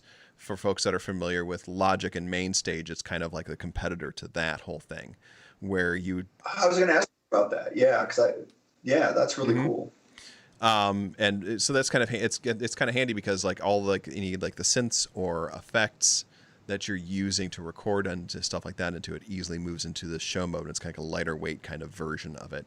You can dump in a backing track if you want to. You plug in your keyboard controllers. You can control all the aspects of those instruments and stuff like that. Plug in your microphone. You get your mic effects, all that kind of thing. So it's a nice little transport kind of thing. And then they're adding more like Ableton-y kind of touches with the arrangement view, where you can take each part of your backing track and cut it up and use it to play back as its own thing for live remixing. Does PreSonus have a MainStage competitor, or are they just baking this into Studio? It's baked into Studio One. It's show mode. If you look on the upper right corner, there's that show button. You click on that, and it's basically MainStage. Yeah. Right. No, I didn't know if they had another project. No. They were just putting. That's just kind of how they have the mastering mode as well in there too, so you can master your audio right in there, and it pulls all that stuff together. It's actually a pretty clever system. It's a nice little interface, and you don't have to. MainStage is $30. It's still not a big price, big price, but it's another thing about Studio One for the price is now I use Waves and Isotope and other plugins for mixing, but I would say that some of their built-in stuff, like their console shaper and some of that stuff, is really good. It's surprisingly good. You're getting it for free, yeah. Yeah, and I think I think that Studio One's a decent competitor for Logic as far as, because I see a lot of similarities between those two. I wish Sphere worked better still. They're getting better with it. But what I really would love to see is somehow for all the manufacturers of plugins and stuff like that to have this mode that you can like lending mode, where if you're working on a project and someone else is helping you with production or mixing or something like that, you can temporarily lend them your plugins. So if they're helping you mix and stuff like that, instead of having to dump everything down into stems and sending it over. Because someone might be like, oh, this needs less reverb. Can you just turn that down for me? Yeah, I'll turn it down. That kind of thing. Well, yeah, we've struggled with that because you've been kind enough to mix, stuff that I've done. And, and the way I work is because I use effects as an instrument to such a degree, it's super difficult for me to pull that out of a stem. Oh, yeah, it's impossible, really. Yeah. So it'll be interesting to see how that works, because now it's basically they with the Studio One Sphere, you can take your projects and you can share them with people, but it dumps them out as stems, and then they can load it into their DAW, and then they can work on stuff and send it back and forth. So it's kind of collaborative, but not quite to the level that I wish it would be. Even if it was if it would only work if you're using just Studio One's plugins. Why couldn't they do something like that? But yeah, isn't it used like Dropbox or Google Docs? It uses their own thing. Is it like a show? Oh, it does? Okay. That's what I loved about Reason before they allowed VSTs. If somebody else had Reason, you just had to send them one file, and you had a completely compatible environment. And I know, and everybody kept saying we want VSTs, and once they added it, I think they really kind of killed the product of what made it so special, because you had this fully featured environment. It did what you needed to, and you just had to learn how to use it well. And once they opened up the VSTs, now nope, you can't open anything because you don't have the same plugins this person does. And now they've gone one step further, and now Reason itself is a VST. The whole rack is a VST now. Yeah, I have a lot of VST heartache, and part of it is a way to get around Rewire. Yeah. I mean, the fact that they really are like any other software and they have a half-life, and it's depressing to me that stuff that I worked on years ago I can't even resuscitate. And I find that that's the argument for hardware. Yeah. Like my Kurzweil still works, but every piece of software I have that's 20 years old, not a single one works unless there was an updated version of it. Truth. That you might have had to pay for. Again. Yeah. Yeah, and all the updates, I had to pay for them. So, but luckily, like for me, the most important one is Reactor, and I started with actually Reactor 1, and but yeah, like the dongles that I have for I think Reactor 3, nothing will load that now. God, so if I load my old Reactor ensembles, they get scrambled by modern Reactor as well. Yeah, those bloody. At least I can load them at all. I mean, there was a soft synth that Dave Smith did called Reality, and it was voted the greatest synthesizer of all time. Yeah. It only ran on Windows 95 and 98. Do you know what I loved? Native Instruments. And it was $500. Yeah.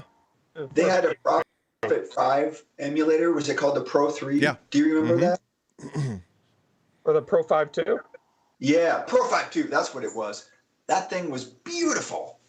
Yep. And they totally put the kibosh on that. I'm assuming they lost their license to keep putting it out. They had a patch on there called Butterfish that was like the coolest patch in the universe. Like, I'm still sad about that. Like, I'm always worried that they're going to discontinue the FME. Yeah, right? God, that FMA. FMA, for usability, it's the most usable FM synth ever made. Yeah. Yeah, it's true. So I'm actually new. So I used Native Instruments like 20 years ago, or I don't know, 17 years ago, I guess. And then didn't really touch it.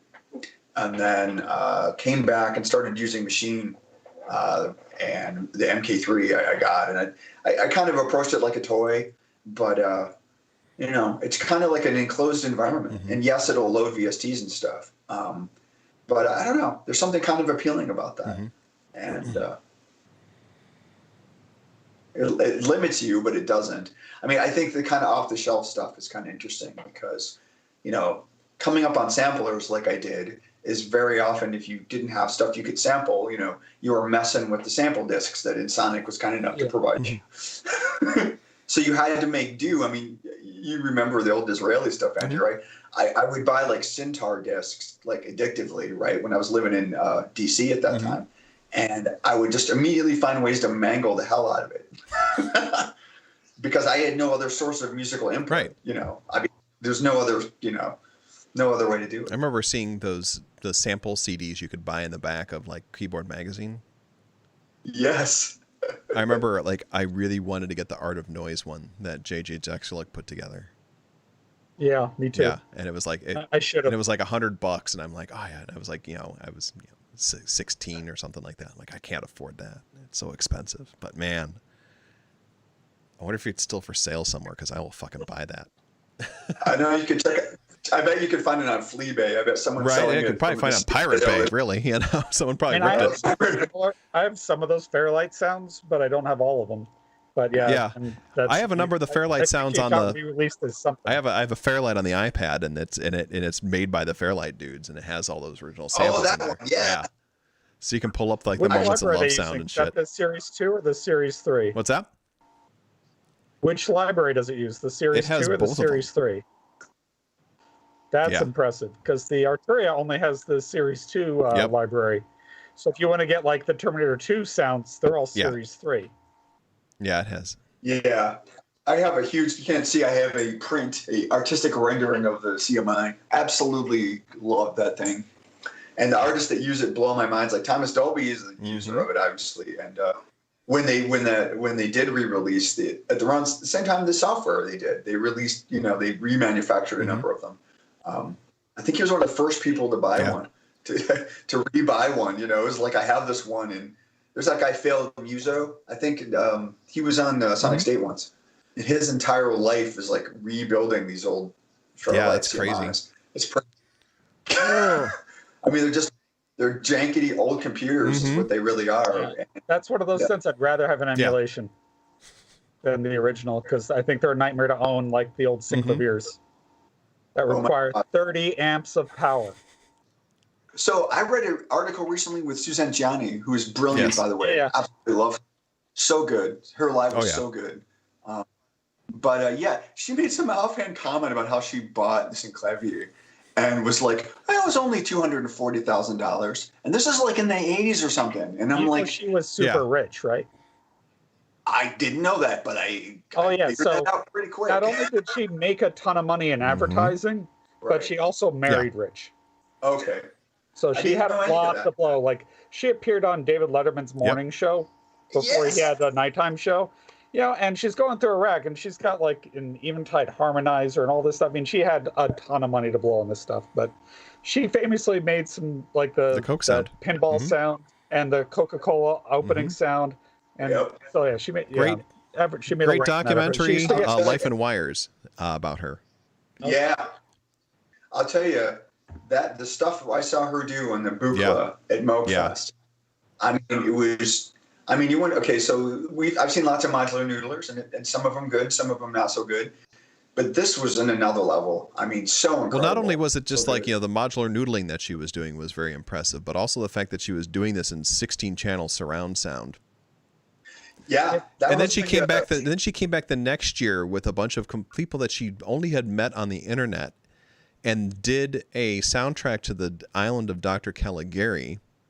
With these people, Cabinet of Dr. Caligari. Cabinet of Dr. Caligari in 32-channel surround. Well, that's funny, because that was another standing room only show that I didn't care that I was standing. Yeah, exactly. I was happy to stand for that one. Yeah, huge fan of hers. Amazing stuff. Yeah, I mean, I know she was big on the Buchla with just doing quadraphonic sound. But and just anybody that's a master of Buchla style synthesis and can do something that doesn't sound terrible is going to have impressive skill, and she's obviously its most famous master. Yeah, no doubt. Well, we're really living up to our tangents name. I know, right? We've warned people, warned everybody that that's the case. I mean, that's all the news that we've got for this week. We've almost covered completely 2 hours. So we have the part of the show where we talk about what we're excited about and what we're doing and what we're working on. So who wants to go first? What are we excited about? What are we working on? What's new? All right, so I work on Spike Club. So I just DJ every Thursday on Twitch, and I've done a spite stare at Andrew talking about a certain evil company, and that's about it. My life is consumed by Twitch now. I really get nothing done. Like, there's only 2 days of the week now. There's the week I stream, and then the other day where I need to get ready to stream. Nice. And I know it's supposed to be 6 days, but it feels like it's maybe half a day. Well, I understand the feeling. Yeah. I mean, I had to CGI this backdrop real quick, so I understand how, Good job. Thanks. No, I mean, thank you for bringing us content. I mean, here in Chicago, I've been following a lot of streamers, local folks, and it's really. I include both of you in this. Thank you for making this pandemic freaking livable.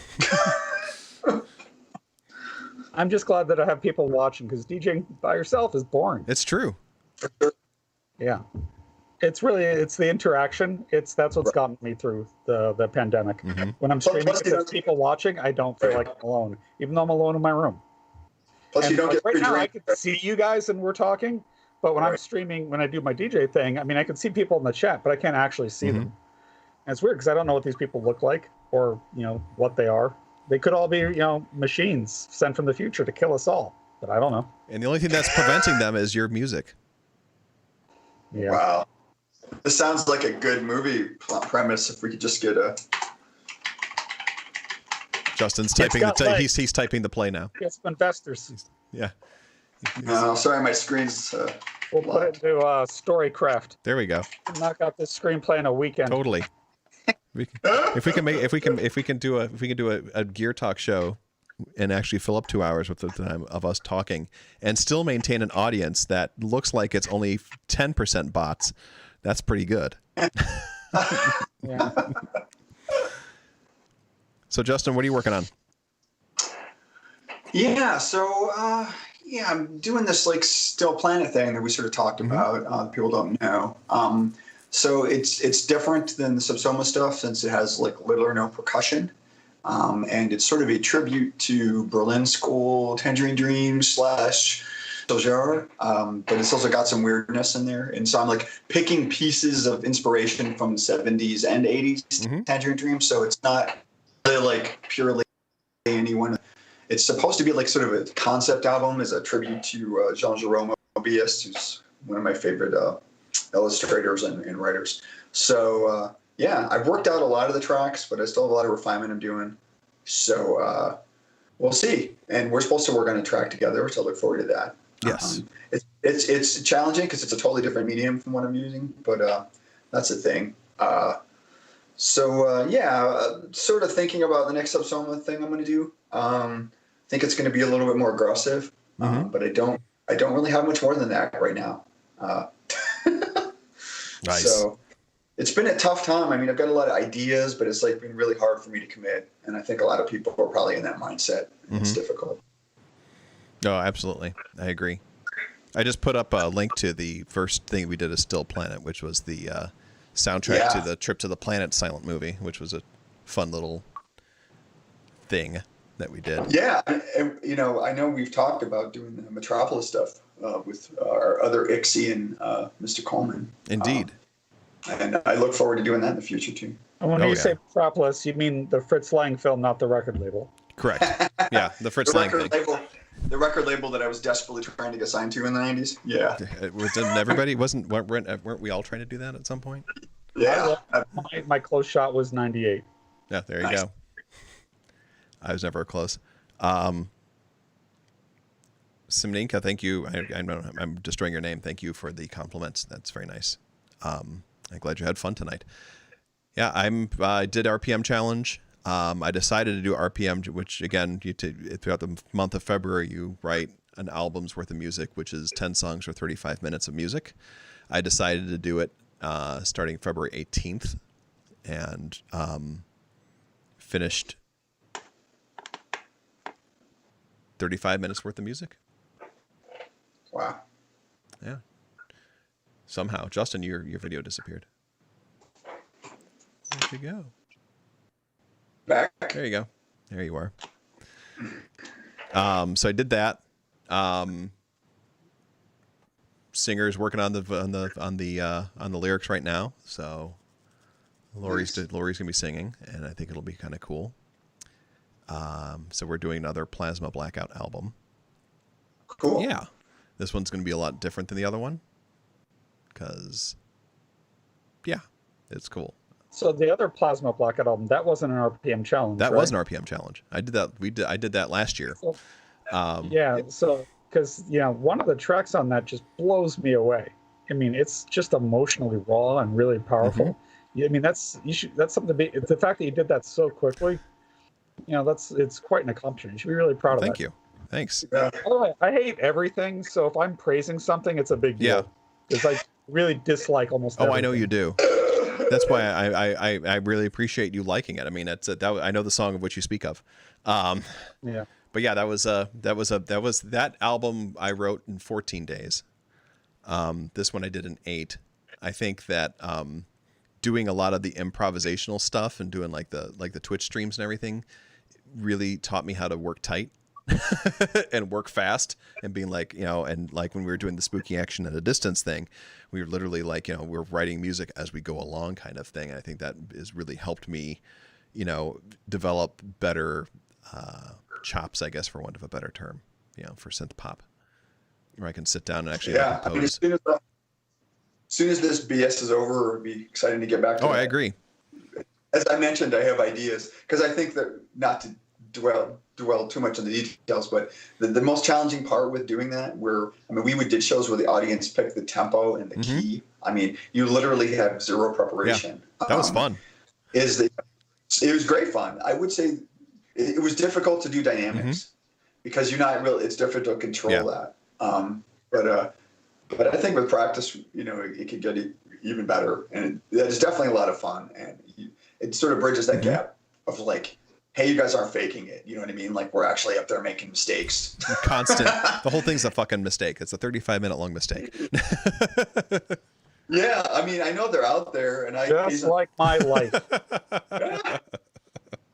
But some of the live shows we did, like before the fantasy shut down, I really enjoyed that. I really enjoyed the feedback that we got from people. I thought that was cool. Oh, absolutely. Yeah, I'm looking forward to doing some more of that. And I also finished the next Incrementum album as well. So that's the ambient music project that I do. So as soon as our mastering engineer extraordinaire Adam Booth is ready to go, I'm going to be handing that off to him for mastering. Yay. He's rebuilding a studio right now. He moved. He moved again. He's in a house now. No, in Bay, right? Then that's where his studio is now. Yeah. I wasn't sure if you knew about that.